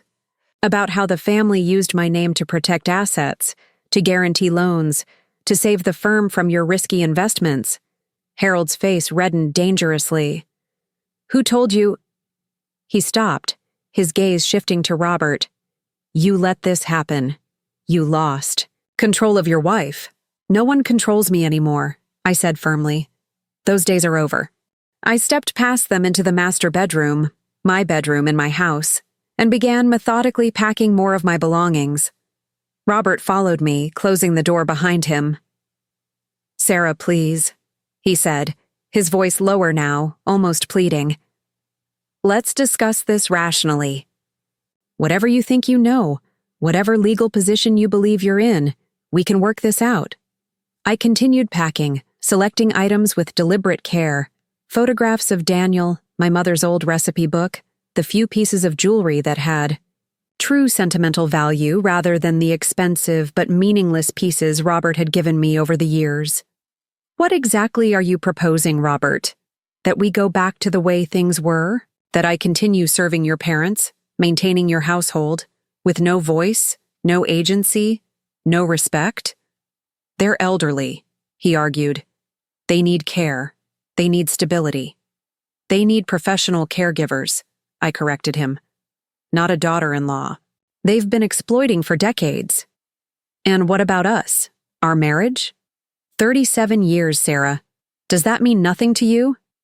I paused, looking at him. Really looking at the man I had married all those years ago. The handsome face now lined with age, the confident posture now slightly stooped, the eyes that had once made my heart race now calculating even in apparent vulnerability. What exactly is our marriage, Robert? We share a bed, a house, a son. But what else? When was the last time you asked about my dreams, my needs, my happiness? When was the last time you saw me as a partner rather than a convenience? His silence was answer enough. I'm not making any permanent decisions today, I said, zipping the suitcase closed. I need more time to think, to consult with my attorney, to figure out what I want the rest of my life to look like. And what am I supposed to tell my parents, the staff at the firm, our friends? Always concerned with appearances. Always the Jensen legacy first. Tell them the truth, Robert. That after discovering I own the house we've lived in for decades, I've decided to reassess our arrangement. I lifted the suitcase. Or tell them whatever story preserves your precious family image. I don't care anymore. As I walked out of the bedroom, Vivian and Harold were still in the hallway, their faces a study in shock and outrage. This isn't over, Vivian hissed as I passed her. You're nothing without the Jensen name. I paused, looking back at the woman who had made me feel inferior for nearly 4 decades. You're wrong, Vivian. I was Sarah Collins before I was Sarah Jensen, and it's time I remembered who she was. I descended the stairs, Robert following behind, still arguing, still trying to assert control over a situation that had slipped beyond his grasp. At the front door, I turned to him one last time. I'll be in touch through my attorney about next steps. In the meantime, you're welcome to stay in the house. It is your home, too, regardless of whose name is on the deed. But things will be different. Now, Robert. I hope you can accept that. His face hardened, the mask of reasonableness slipping to reveal the anger beneath. You'll regret this, Sarah. The Jensens take care of their own, but we also remember those who betray us. I smiled, feeling strangely calm in the face of his threat. Goodbye, Robert. As I placed my suitcase in the car, I noticed the Bluebird bakery at the end of the street, its cheerful blue awning fluttering in the spring breeze. On impulse, I drove there instead of immediately returning to Daniel's apartment. The same young woman was behind the counter, her smile just as welcoming as before. Back so soon? She asked. The scones were irresistible, I replied, glancing around the warm, inviting space. Is the owner in by any chance? I'd love to speak with them. That's me, she said, extending her hand. Emma Bluebird, first-generation baker, living the dream. Sarah Jensen, I replied, shaking her hand. Former aspiring baker, looking to start over. Emma's eyes lit up with interest. Well, Sarah Jensen, why don't you come into the back and tell me more? I happen to be looking for someone with experience who might want to learn the business side of things. As I followed her into the kitchen, the scent of fresh bread enveloped me like a promise. Of all the paths I could take with my newfound freedom and financial security, returning to my first love, baking, seemed like the most fitting beginning. For 37 years, I had cleaned up after the Jensens, sacrificing my dreams on the altar of their family legacy.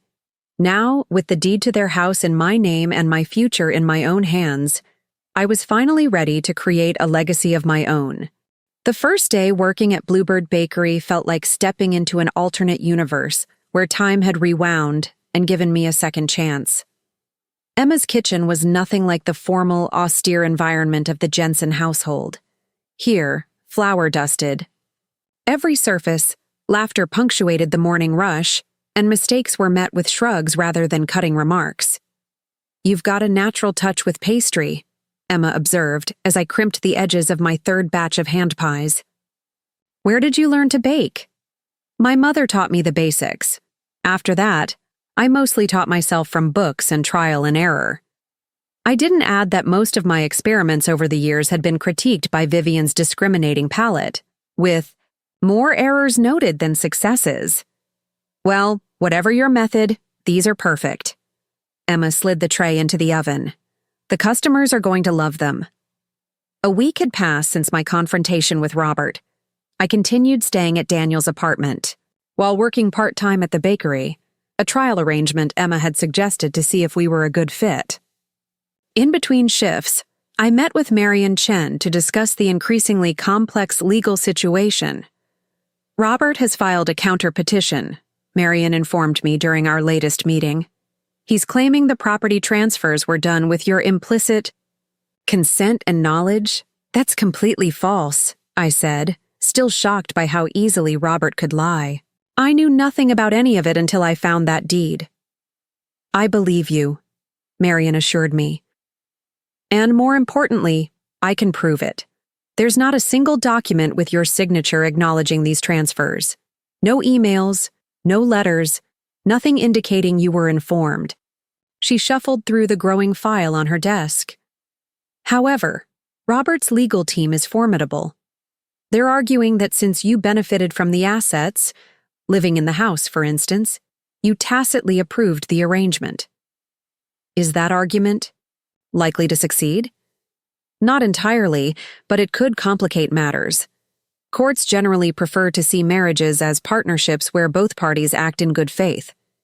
Marion removed her glasses, fixing me with a direct gaze. "Which brings me to an important question. What do you want out of this, Sarah? Are you seeking a divorce or just a renegotiation of your marital and financial arrangement?" The question lingered in my mind throughout my shift at the bakery that afternoon. As I kneaded dough for tomorrow's sourdough loaves, I considered my life with Robert. 37 years of marriage, a son we both loved, countless moments shared, some genuine, others merely performed for the sake of the Jensen family image. But did I love him? Had I ever truly loved him? Or had I been in love with the idea of him, the handsome, confident architect who had chosen me despite his family's reservations? "Penny for your thoughts?" Emma asked, noticing my distraction. "That poor dough might file for abuse if you keep at it like that." I laughed, realizing I had been punching the dough rather forcefully. "Sorry, just working through some personal things." "Man troubles?" she guessed, wiping flour from her hands. "Marriage troubles," I corrected, trying to decide if mine is worth saving. Emma nodded sagely. "Ah, the eternal question. My grandmother had a saying about that. If you have to ask yourself if you should stay, you already know the answer." "It's not that simple," I sighed. "There's history, family, financial entanglements." "Of course it's not simple," Emma agreed.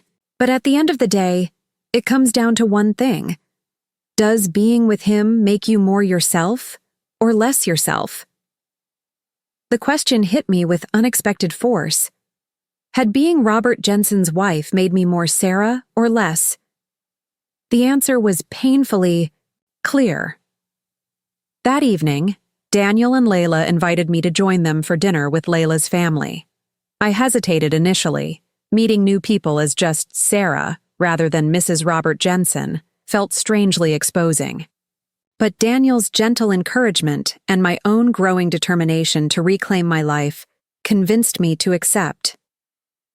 The Nazari family home was a modest split level in a middle-class neighborhood, bursting with warmth and activity from the moment we arrived. Layla's mother, Farah, pulled me into a hug as if we were long-lost friends. "Welcome, welcome. Daniel has told us so much about you," she exclaimed, leading me into a kitchen filled with delicious aromas. "Here, taste this and tell me if it needs more salt." Before I could respond, a spoon was at my lips, offering what turned out to be the most flavorful stew I'd ever tasted. Around us, Layla's father and brothers were setting a large table while her sister arranged flowers in mismatched vases. Children darted between the adults, laughing and playing some game involving elaborate hand gestures. "Your home is lovely," I said to Farah, meaning it completely despite how different it was from the Jensen estate's formal perfection. "Pfft, it's a mess," she replied with a dismissive wave. "But it's our mess. A house needs life in it, yes? Otherwise it's just a building with furniture." Her words resonated with me. The Jensen estate, for all its grandeur and careful maintenance, had always felt more like a museum than a home. This place, with its scuffed floors, walls covered in family photos, and the lingering scent of years of home-cooked meals, was undeniably alive. Dinner was served family-style, dishes passed around a table crowded with more people than chairs. The conversation flowed freely, jumping from topic to topic without the rigid structure of Jensen dinner discussions.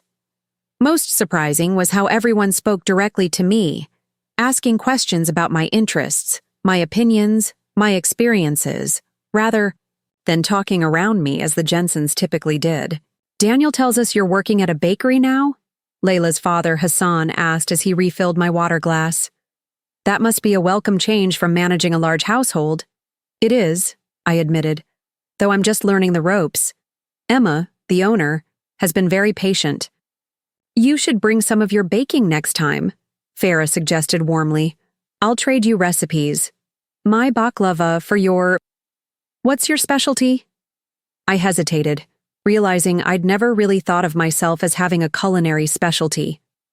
In the Jensen household, I cooked what was expected, what was traditional, what wouldn't prompt criticism. "I make a good lemon tart," I offered finally, remembering the one dessert that even Vivian had grudgingly praised. "Perfect. Next Sunday, we trade. Baklava for lemon tart." Farah clapped her hands decisively, as if sealing a contract. "And you must come early so I can show you how to make proper tadig." Just like that, I was included in future plans, expected to return, welcomed into their circle without question or condition. The contrast with my decades-long struggle to be accepted by the Jensens couldn't have been starker. After dinner, as Layla and her sisters cleared the table, Hassan invited me to join him on the back porch. The small yard was aglow with string lights, a stark difference from the meticulously landscaped gardens of the Jensen estate. "Daniel is a good man," Hassan said as we settled into weathered patio chairs. "We are very happy he found our Layla, and now we see where he gets his kindness." "Thank you," I replied, genuinely touched. Though I can't take much credit. Daniel became a good man despite the environment he was raised in, not because of it. Hassan studied me thoughtfully. "You know, when I came to this country 30 years ago, I had nothing but a suitcase and big dreams. My family back home thought I was crazy to leave a secure job as an engineer to start over in America." He gestured to the modest home behind us. "This isn't the mansion they imagined I would have by now, but it's filled with love, with family who choose to be together, not who are obligated to be together. That is true success, yes?" I nodded, my throat tight with emotion. "Daniel tells us you are at a crossroads," Hassan continued gently. "Making difficult decisions about your marriage, your future." "I am," I admitted. "It's complicated." "Of course it is. Life is never simple." He leaned forward, his expression earnest. "But may I offer one piece of advice? From one immigrant to the child of immigrants?" I nodded again, curious. In my country, there is a saying, "Better to eat dry bread in peace than cake in turmoil." All the wealth, all the status in the world means nothing if you must surrender your soul to keep it. His words echoed in my mind later that night as I lay awake in Daniel's guest room. Dry bread in peace versus cake in turmoil. For 37 years, I had been choking down elaborately decorated cake in an environment of constant criticism and manipulation. The simple bread of an authentic life, even with its potential financial uncertainties, suddenly seemed infinitely more appealing. The next morning, I called Marion Chen. "I've made my decision," I told her. "I want to file for divorce." 2 hours later, I sat in her office as she outlined the process ahead. "Given the complexity of the assets involved and Robert's counterpetition, this won't be quick or easy," she warned me. "The Jensen family will fight to protect their wealth." "I understand," I replied. "But I'm not looking to take everything. I just want what's fairly mine after 37 years of marriage." "Which is substantial," Marion reminded me. "The house alone is worth millions, not to mention your stake in the firm and the investment accounts." "I don't need the house," I said, surprising myself with the realization. It never felt like mine anyway, even after I learned it was in my name. Marion made a note. "That could be a significant bargaining chip, but don't undervalue your contribution to the marriage, Sarah. You managed that household for decades, enabling Robert to build his career. Under equitable distribution principles, you're entitled to a fair share of the marital assets. I know. I just don't want to become like them, defining my worth by possessions and status." "Finding a fair settlement isn't about revenge or greed," Marion said firmly. "It's about justice and securing your future. Don't confuse walking away from emotional abuse with walking away from financial security you helped build." As I left her office, my phone rang, Robert's number flashing on the screen. After a moment's hesitation, I answered. "Sarah, we need to talk," he said without preamble. "This legal nonsense has gone far enough. My parents are suffering. The firm's partners are asking questions. This needs to end." "I agree," I replied, calmly. "That's why I've just instructed my attorney to file for divorce." The silence that followed was deafening.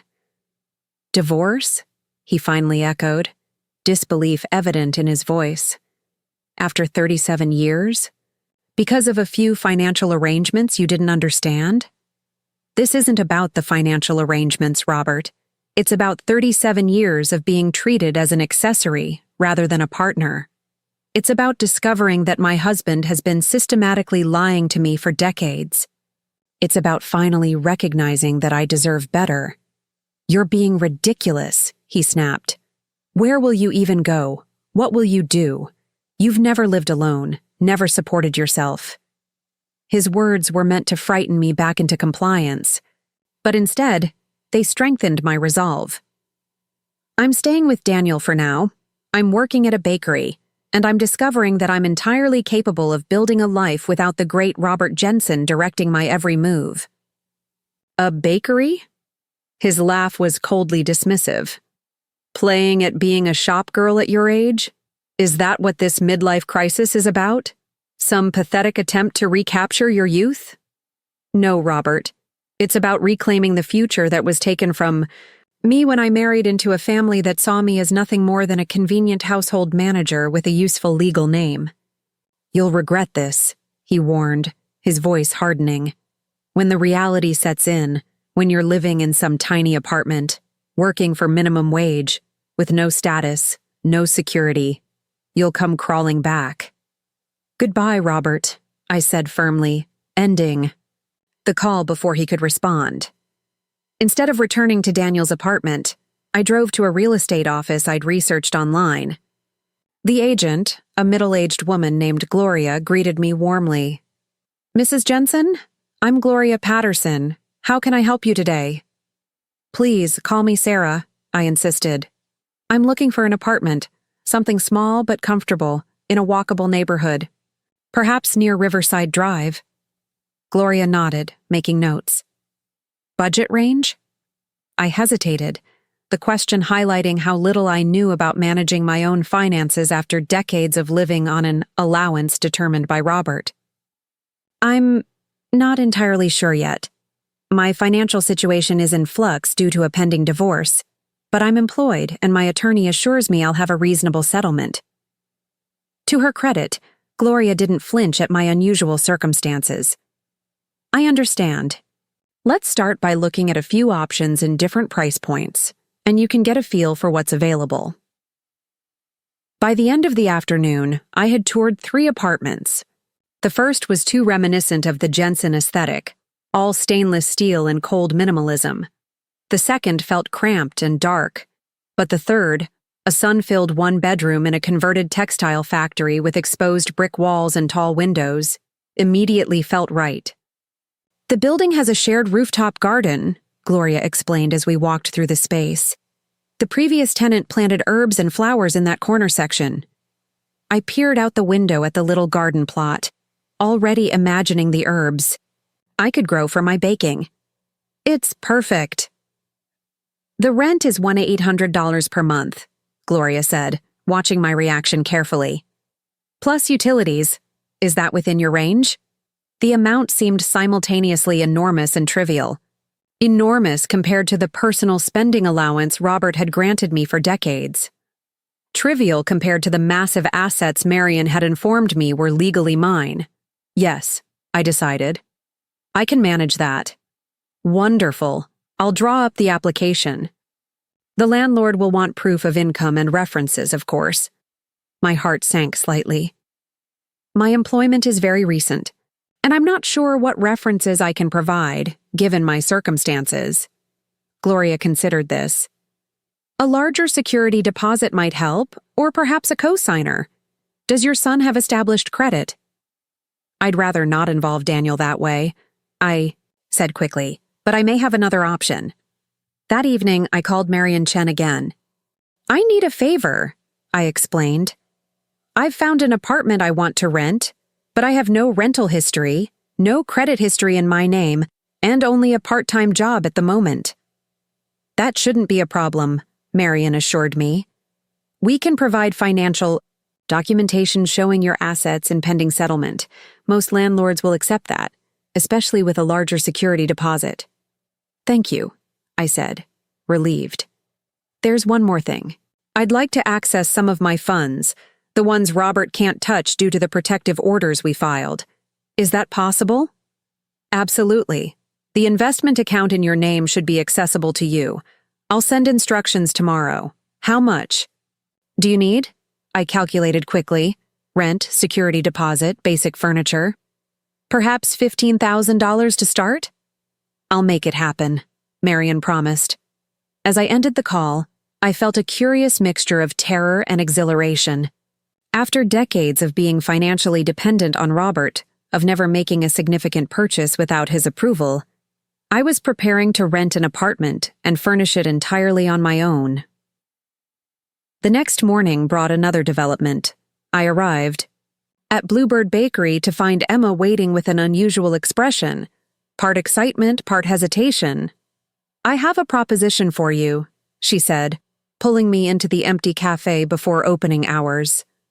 "I've been thinking about expanding, opening a second location focused more on artisanal breads and special occasion cakes. The space next door is available." She paused, studying my reaction. "What I'm asking is, would you be interested in becoming a partner, not just an employee, but a partial owner with creative input?" I stared at her, stunned. "Emma, that's incredibly generous, but I've only been working here for a week." "True," she acknowledged with a grin. "But I've been in this business long enough to recognize talent and passion when I see it. You have both in spades. Plus, Daniel mentioned you once dreamed of opening your own bakery."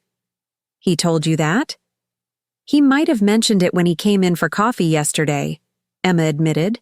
"He also mentioned your situation, that you're starting over after decades of putting everyone else first." I wasn't sure whether to be touched by Daniel's advocacy or embarrassed by his sharing my personal circumstances. "I don't know what to say," I admitted. "I have no experience running a business." "But you have lived. Experience in what makes a space welcoming, what makes people feel cared for through food," Emma countered. "The business side can be learned. That innate understanding of nurturing through baking, that's rarer." "I'd need to think about it," I said carefully, "and discuss investment amounts with my attorney." "Of course." Emma handed me a folder. "Here's My business plan and projected numbers. Take your time reviewing it. The opportunity isn't going anywhere. I tucked the folder into my bag, my mind spinning with possibilities. From housewife to bakery partner in the span of 2 weeks? It seemed impossibly fast, recklessly impulsive. Yet as I mixed batters and shaped loaves throughout my shift, the idea took root. Not just employment, but ownership. Not just following others' recipes, but creating my own. Not just working for wages, but building equity in something that could grow and thrive. After work, I visited my prospective apartment. Again, this time with Daniel and Layla. They walked through the space, offering enthusiastic approval and practical suggestions. "The light in here is amazing, Mom," Daniel said, standing by the tall windows. "I can already see you with a reading chair right here." "And the kitchen has good bones," Layla added, opening and closing cabinets. "Small, but efficient. Perfect for one person. Or for someone who spends most of her time baking elsewhere," I said, then told them about Emma's proposal. Daniel's face lit up. "Mom, that's incredible. Are you going to do it?" "I don't know. It seems so sudden, risky." "It is," Layla agreed. "Pragmatically. But also exciting, a chance to build something that's truly yours." As they continued exploring the apartment, suggesting furniture arrangements and color schemes, I stood in the center of the empty living room, imagining this space filled with my possessions. Not the formal antiques of the Jensen household, but items chosen solely by me, for me. My phone buzzed with a text from Marion. "Funds transfer complete. $15,000 now available in your new account. Paperwork ready for landlord. Congratulations on your first independent financial step, Sarah." I looked around the sun-filled apartment, thought about the bakery partnership proposal in my bag, and felt something I hadn't experienced in decades: the giddy, terrifying freedom of unlimited possibility. For 37 years, I had lived within the confines of the Jensen family expectations, my identity subsumed by their needs and standards. Now, with each decision made independently, from renting an apartment to considering a business partnership, I was reclaiming not just my name on a deed, but my entire sense of self. The path ahead was uncertain, the divorce proceedings would likely be contentious, and my new life was still taking shape. But standing in what would soon be my own space, watching my son and his girlfriend plan my future with more enthusiasm than the Jensens had ever shown for my present, I knew one thing with absolute certainty. I had made the right choice. Sarah. Collins Jensen was finally coming home to herself. "Mrs. Jensen, please state your name for the record." "Sarah Collins Jensen. And you're aware you're under oath today?" "Yes." The deposition room felt sterile and intimidating. Polished mahogany, table, leather chairs, and recording equipment positioned to capture every word, every facial expression. I sat across from Robert's attorney, Lawrence Pritchard, a man whose tailored suit and cold eyes communicated the Jensen family message clearly. "We have power, we have resources, and we will use both against you." Marion Chen sat beside me, her presence steady and reassuring. We had prepared for this deposition for weeks, reviewing documents, practicing responses, anticipating the strategies Robert's legal team might employ to undermine my claim to assets I legally owned but had never controlled.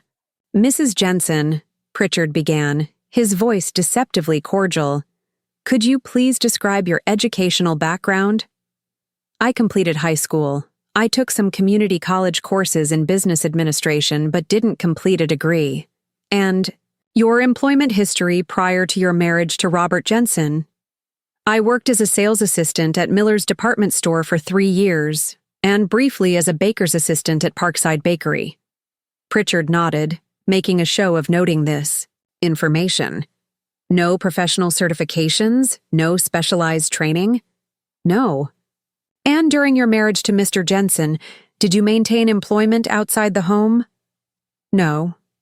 I managed the household, cared for our son, and later, for my husband's aging parents. A homemaker, Pritchard summarized with a subtle emphasis that somehow made the role sound trivial. Now, Mrs. Jensen, when did you first become aware that certain family assets had been placed in your name? 2 months ago, when I discovered the deed to our house while helping my mother-in-law with some papers.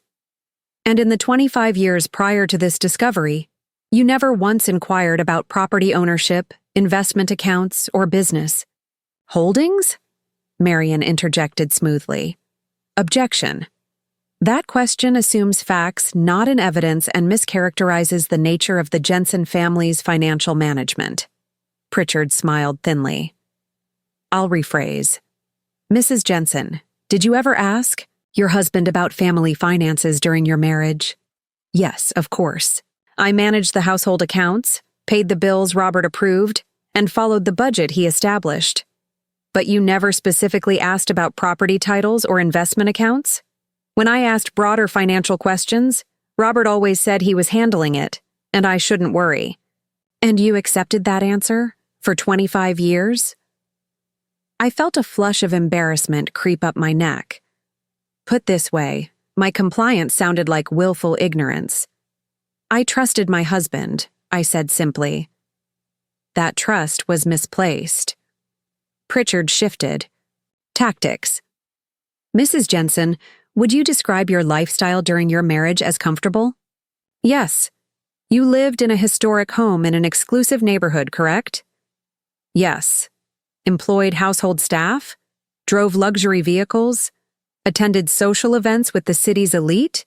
Yes to all of those. And these benefits, this lifestyle, was made possible by your husband's successful career and the Jensen family's multi-generational business acumen, was it not? Marian leaned forward. Objection. Argumentative and assumes facts not in evidence.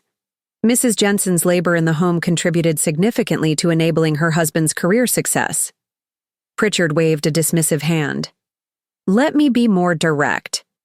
Mrs. Jensen, isn't it true that you benefited extensively from the financial arrangements you now claim were made without your knowledge? Before I could answer, Marian interjected again. Objection. The question mischaracterizes the nature of these transactions and implies my client wasn't entitled to marital benefits regardless of how property was titled. The deposition continued, in this vein for hours, Pritchard attempting to portray me as an ungrateful wife who had enjoyed the privileges of wealth without contributing meaningfully to its creation, while Marian steadfastly defended my contributions and rights. By the time we concluded, I felt emotionally drained but oddly validated. For perhaps the first time, my decades of household management, caregiving, and social support were being acknowledged as actual work that had enabled Robert's career and the Jensen family's continued prosperity. You did well, Marian assured me as we gathered our papers. Don't let Pritchard's tactics get to you. This is standard procedure in high-asset divorces. They'll try to make you feel undeserving to pressure you into accepting less than you're entitled to. It's not about deserving, I said quietly. It's about finally having some say in my own life, my own future. Marian squeezed my arm gently. Exactly. Remember that when things get difficult. Outside the law office, Daniel was waiting to drive me to my new apartment. I had signed the lease 2 weeks earlier, and today was moving day, though moving was perhaps too grand a term for transferring the few possessions I had claimed from my former life to my new space. How'd it go? He asked as I slid into the passenger seat. About as expected. Your father's attorney tried to make me feel like an incompetent gold digger. Marian defended me brilliantly. Daniel's jaw tightened. Dad's really going all in on this scorched earth approach, isn't he? He doesn't know any other way to handle conflict, I said. The Jensens never learned how to lose gracefully. We drove the rest of the way in comfortable silence. When we arrived at my new building, Layla was already there, directing 2 delivery men who were unloading furniture I had ordered online. A simple bed frame, a comfortable sofa, a small dining table with 2 chairs. "Sarah!" she called out, waving enthusiastically. "What do you think? The sofa just arrived, and it's even better than it looked in the photos." The furnishing of my new apartment had become a joint project over the past 2 weeks. Layla had introduced me to Online Home, good sites I never knew existed, while Daniel had handled the practical details of delivery schedules and assembly requirements. The result was coming together into a space that felt entirely mine. Comfortable without being fussy, attractive without being showy, warm without the oppressive formality of the Jensen estate. As we guided the delivery men up the freight elevator, I felt a curious lightness. Each piece of furniture represented a choice I had made for myself, without consideration for anyone else's preferences or judgments. "Where do you want the bed, Mrs. Jensen?" one of the delivery men asked as they maneuvered the frame through the apartment door. "Please call me Sarah," I replied automatically, then paused, struck by the significance of the correction. For decades, I had been Mrs. Jensen, an identity so tied to my husband and his family that my own name had almost disappeared. And, "By the window, please. I want to see the sunrise." Once the delivery men had departed, the three of us continued arranging the apartment. Daniel assembled the bed frame while Layla and I unpacked kitchen essentials and arranged books on the single bookshelf, a collection that was small but entirely reflective of my interests. Not decorative volumes selected to impress visitors. I can't believe how quickly this is coming together, Layla remarked as she arranged a trio of small potted herbs on the kitchen windowsill, a housewarming gift from her mother. "It already feels like home." Home. The word resonated differently. Now, for 37 years, I had lived in a house that was legally mine, but had never felt like it belonged to me. This small apartment, with its imperfect corners and personal touches, already felt more genuinely mine than the grand Jensen estate ever had. As evening approached, Daniel ordered takeout from a nearby Thai restaurant, another small freedom, selecting food based solely on what I enjoyed, rather than what would meet Harold and Vivian's rigid culinary expectations. We ate at my new table, using mismatched dishes I had found at a secondhand store, drinking wine from simple glasses rather than the crystal stemware I had polished weekly for decades. "To new beginnings," Daniel proposed, raising his glass. "And to family," Layla added. "The kind we choose, not just the kind we're born or married into." I touched my glass to theirs, feeling a surge of gratitude for these two young people who had supported my transformation without judgment or reservation. After dinner, as we arranged the last few items, my phone rang. Emma from the bakery. "Sarah, have you made a decision about the partnership? The landlord for the space next door is pressing me for an answer by the end of the week." I glanced at Daniel, who had heard Emma's voice through the phone and was giving me an encouraging thumbs up. "I'm still considering it," I replied carefully. "It's a significant decision." "Of course, no pressure," Emma assured me. "But if it helps, I've been experimenting with that lemon curd technique you suggested, and it's revolutionary. The customers are raving. Your instincts for this business are spot on." After we hung up, Daniel looked at me quizzically. "What's holding you back, Mom? The bakery partnership seems perfect for you." I sank onto my new sofa, trying to articulate the mixture of excitement and fear I felt whenever I considered Emma's offer.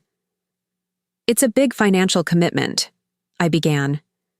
"And while Marion assures me I'll receive a fair settlement, the divorce proceedings could drag on for months." "But that's not really it, is it?" Daniel pressed gently. I shook my head. "No. I think I'm afraid of wanting something too much.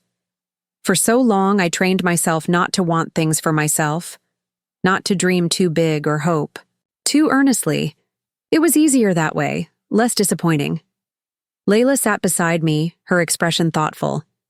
"My grandmother says that when you've been hungry a long time, sometimes you're afraid to eat a full meal because your stomach has shrunk. But you have to eat anyway, a little at a time, until your body remembers how to be nourished." The analogy. was so apt, it brought tears to my eyes. My capacity for hope, for ambition, for self-advocacy had indeed shrunk through decades of neglect. Now, faced with opportunities I had once only dreamed of, I was afraid to embrace them fully. "When do you need to give Emma an answer?" Daniel asked. "By the end of the week. The adjacent space won't stay available for long." "Then you have a few days to get used to the idea," he said encouragingly. "To let your stomach expand a little." Later, that night, after Daniel and Layla had gone, I stood alone in my new apartment, absorbing the silence, the solitude, the sense of possibility that permeated the space. Through the tall windows, the city lights twinkled like stars. A view entirely different from the manicured gardens of the Jensen estate, but beautiful in its own urban way. My phone chimed with a text message from Robert. "The house feels empty. Without you. Your garden is suffering. The staff don't know how to maintain things properly. When will you come to your senses and come home?" The message was so typically Robert. No acknowledgement of my feelings or needs, just a reminder of how my absence inconvenienced him, followed by the assumption that I would eventually return to my proper place. I didn't respond. Instead, I opened my laptop and revisited Emma's business proposal, reviewing the numbers with newly focused attention. The financial projections were modest but sound. The creative possibilities were endless. The opportunity to build something meaningful, something entirely my own, was unprecedented in my life. Before I could talk myself out of it, I sent Emma a text. "I'm in. Let's meet tomorrow to discuss details." Her response came immediately. "Yes! Champagne in the morning. And by champagne, I mean really good coffee because we have to work. So excited, partner." Partner. The word carried a weight and dignity I had never experienced in my marriage, where partnership had been a facade concealing a deeply unequal power dynamic. The next morning, I woke in my own bed, in my own apartment, to sunlight streaming through windows without the heavy drapes Vivian had insisted upon. I made coffee in my small kitchen, using beans I had selected because I enjoyed their flavor, not because they were what the Jensens had always served. I dressed in clothes chosen for comfort and personal preference rather than to meet Vivian's standards of appropriate attire for a Jensen wife. The woman who looked back at me from the mirror seemed both familiar and new, my face, my eyes, but with an expression of anticipation rather than resignation. As I prepared to leave for my meeting with Emma, my phone rang again. Marion Chen.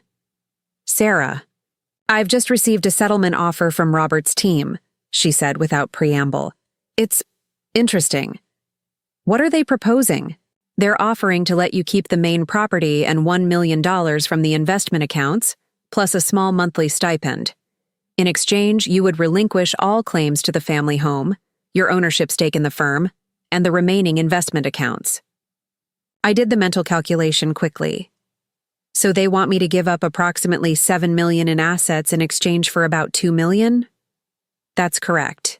They're hoping your lack of financial experience will make the $1 million figure sound impressive enough that you won't recognize how inadequate it is compared to what you're legally entitled to. What do you recommend?" "I recommend we counter with something closer to an equal division of marital assets. Perhaps you relinquish your claim on the Jensen family home in exchange for full ownership of the main property, half the investment, accounts, and a buyout of your ownership stake in the firm." "That sounds fair," I agreed, though I'm surprised they're offering anything at all. I expected Robert to fight me on every detail. "This offer likely came from their financial advisors, not from Robert directly," Marion explained. "From a business perspective, a reasonable settlement is far less costly than a protracted legal battle that airs the family's financial manipulations in public court. Will Robert see it that way?" "That's the $1 million question," Marion replied with a small laugh. "Literally, in this case. I'll prepare our counteroffer today." After hanging up, I texted Daniel to share the update. His response was immediate. "Don't let them lowball you, Mom. You deserve half of everything.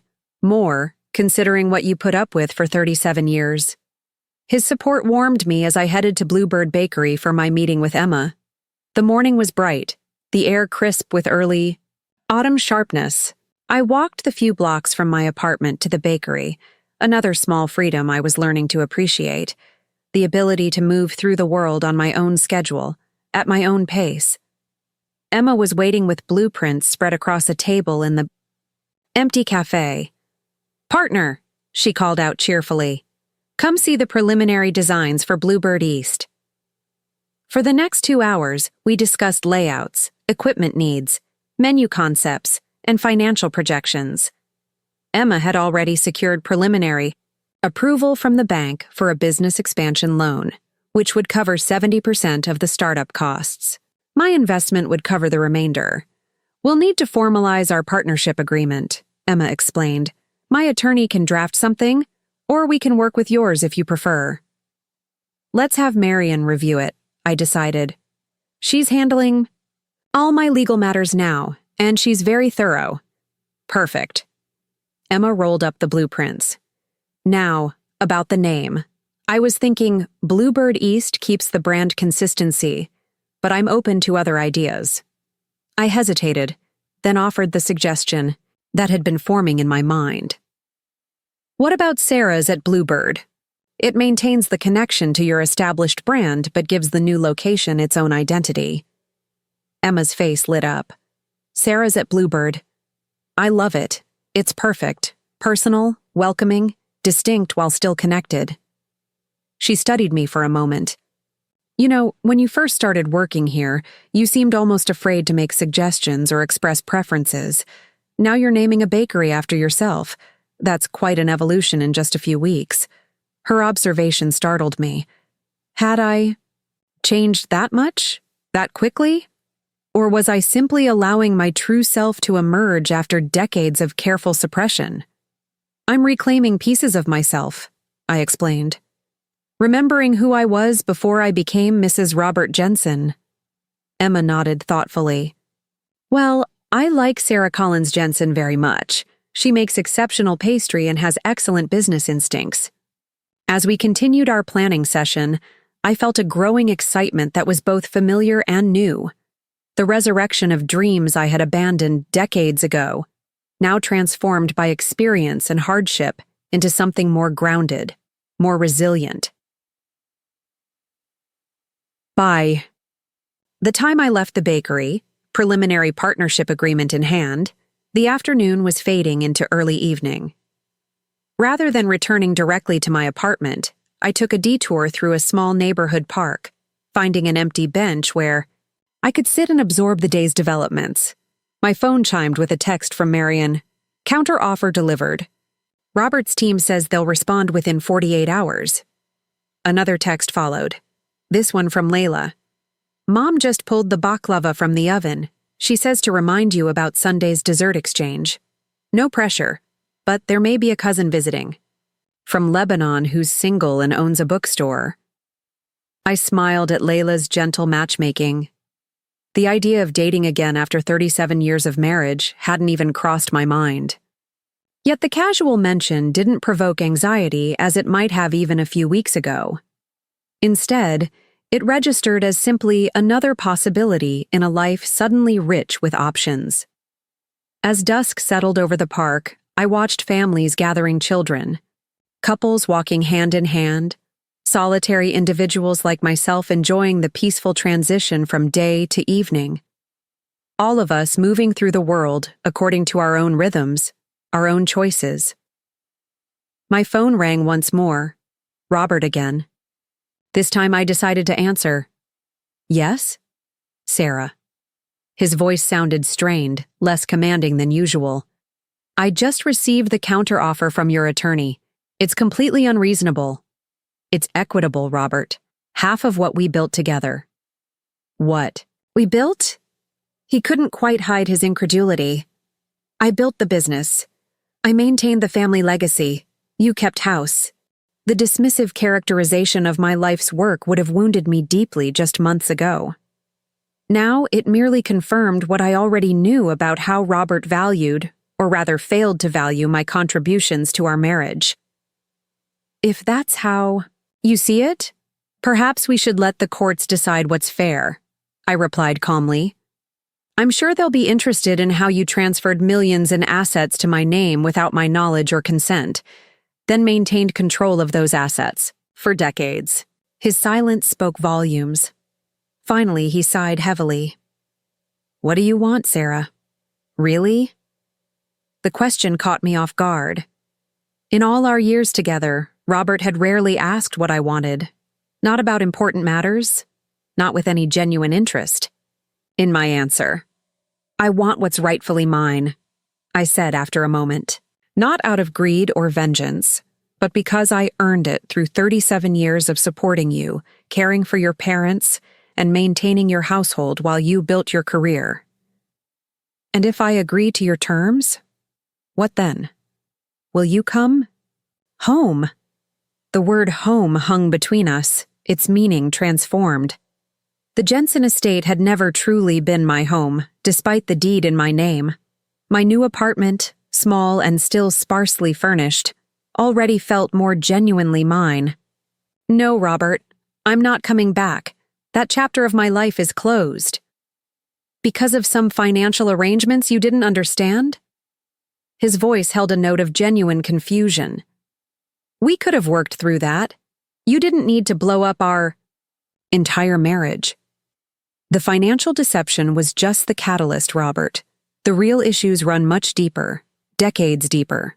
I was never a true partner in our marriage, never valued for anything beyond the services I provided to you and your family. That's not true, he protested weakly. I loved you. I still love you. Perhaps you do, in your way, I acknowledged, but you never respected me. There's no love without respect, Robert. As the words left my lips, I recognized their truth. Whatever Robert felt for me, it had never included the fundamental respect that would have prevented him from deceiving me for decades, from making unilateral decisions about our shared life, from treating me as an accessory rather than an equal. Have to go, I said, ending the call before he could respond. The park had grown darker, the evening chill more pronounced. Yet, as I walked back to my apartment, I felt a warmth spreading through me. The warmth of conviction, of self-respect, of boundaries firmly established and maintained. 2 months ago, I had been Sarah Jensen, the invisible wife who cleaned up, after her in-laws and never questioned her place in the household hierarchy. Today, I was becoming Sarah Collins Jensen, soon-to-be bakery owner, independent woman, author of her own life story. The path ahead still held challenges. Finalizing the divorce, launching the new bakery location, learning to navigate a world I had been insulated from for decades. But for the first time in 37 years, that path was mine to choose, mine to walk at my own pace, toward a horizon limited only by my own imagination rather than by someone else's expectations. As I unlocked the door to my apartment, I smiled at the simple pleasure of entering a space that reflected my personality, my preferences, my essence. The deed I had discovered 2 months ago had listed me as the owner of a house that had never truly been mine. Now, in this modest apartment filled with items I had chosen, in this new life I was building choice by choice, I had finally come into my rightful inheritance, not of property or money, but of my own authentic self. 1 year later, I stood in the center of Sarah's at Bluebird, surveying the morning rush with quiet pride. The aroma of fresh bread filled the air, mingling with the rich scent of brewing coffee and the sweet perfume of pastries emerging from the ovens. At the counter, 2 young baristas managed the line of customers with cheerful efficiency, while, in the open kitchen, bakers shaped dough and decorated cakes in full view of appreciative onlookers. "The anniversary special is selling out," Emma remarked, appearing beside me with clipboard in hand. "We might need to make another batch of those lemon lavender scones." "I'll get started on them," I offered, already reaching for my apron. "The dough is already proofing in the walk-in." A year of partnership with Emma had taught me more than just business management.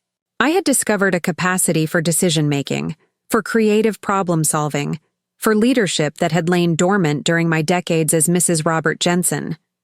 The bakery had flourished under our joint stewardship, exceeding even Emma's optimistic projections. "Don't forget we have that interview at 2, Emma reminded me.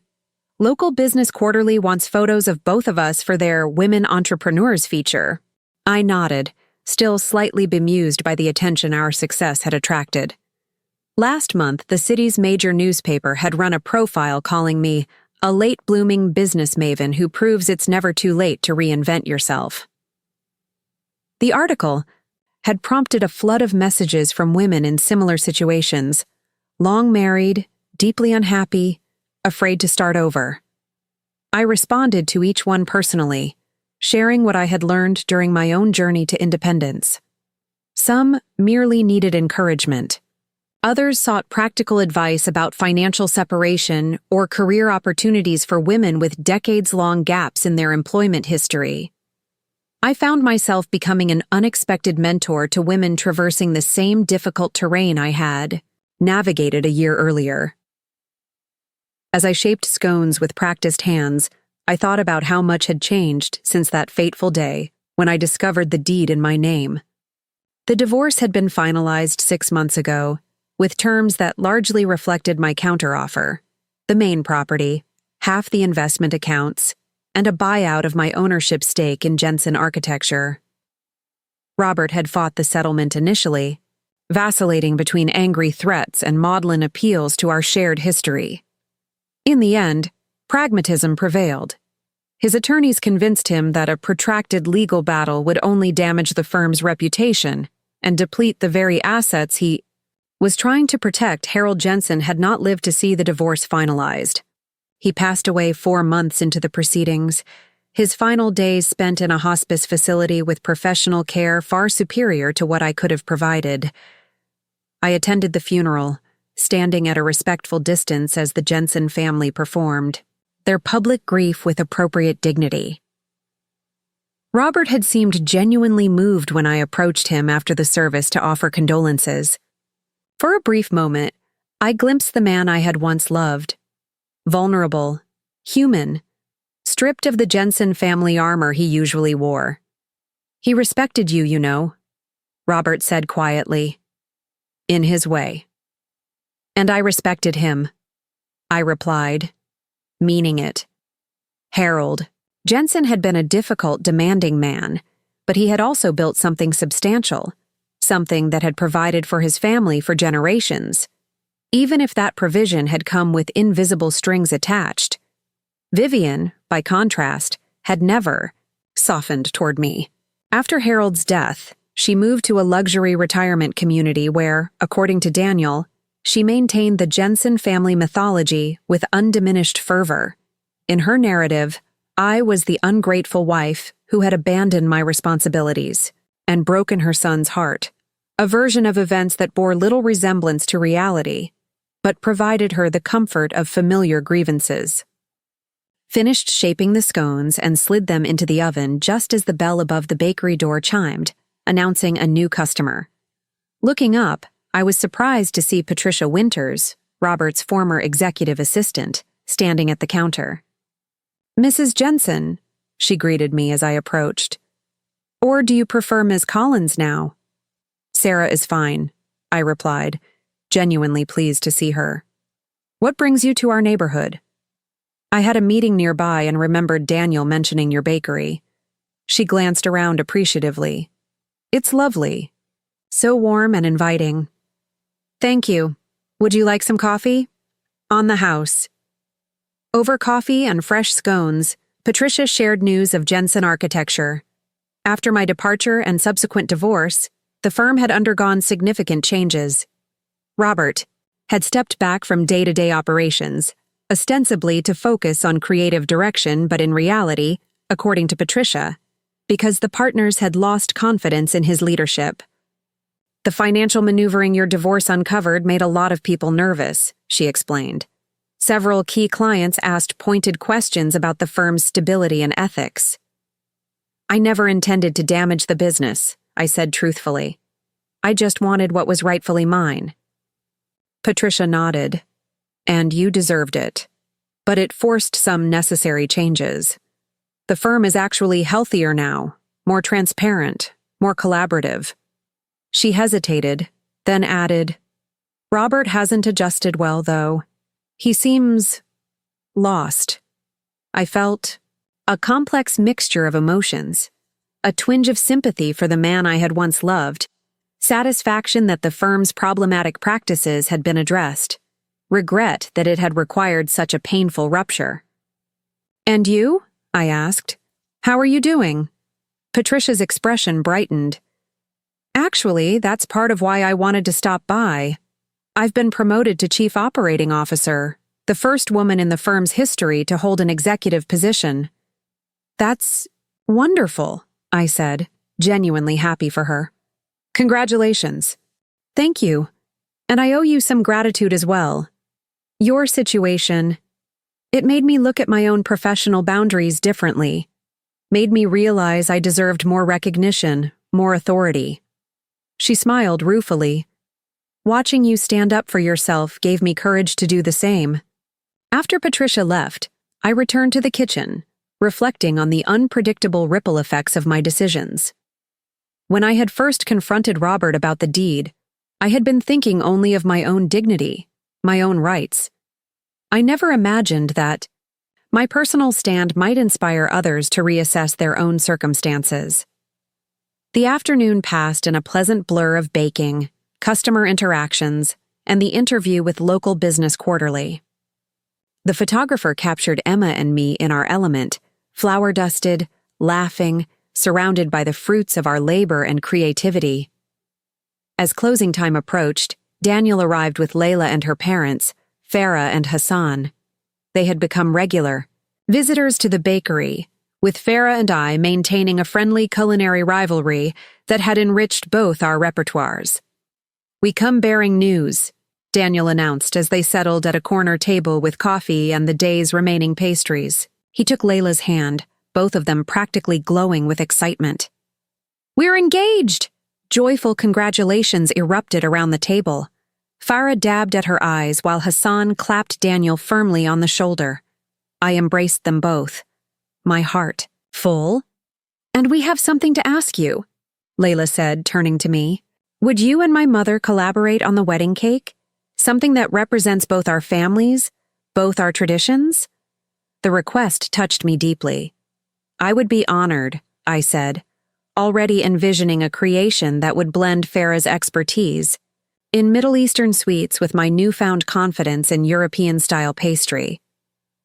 As we closed the bakery and I prepared to walk the short distance to my apartment, now fully furnished and truly feeling like home, I reflected on the journey of the past year, from the shock of discovering the deed to the challenges of the divorce, from learning to live alone to building a thriving business partnership. Each step had brought me closer to the woman I was always meant to be. That evening, seated on my small balcony with a glass of wine, I opened an email that had arrived earlier in the day, an invitation to speak at a women's business conference about second acts, reinventing yourself after 60. The organizer had read the newspaper profile and thought my story might inspire others considering similar transitions. As I contemplated accepting, my phone rang, a number I didn't recognize. Sarah Jensen? A woman's voice inquired when I answered. Yes, this is Sarah.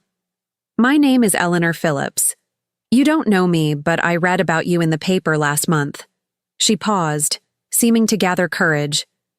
I'm in a situation similar to what yours was. Married 42 years, always did everything my husband and his family expected. Recently discovered some financial irregularities. I'm so sorry, Eleanor, I said gently. That's a difficult position to be in. I've been thinking about leaving, she continued, her voice strengthening slightly, starting over, like you did. But I'm scared. I'm 67. Is it really possible to build a new life at my age? I looked out at the city lights, at the small but flourishing herb garden on my balcony, at the notebook beside me filled with ideas for seasonal specials at the bakery. Yes, Eleanor, I answered with absolute conviction. It's not just possible, it's wonderful, challenging, sometimes terrifying, but wonderful.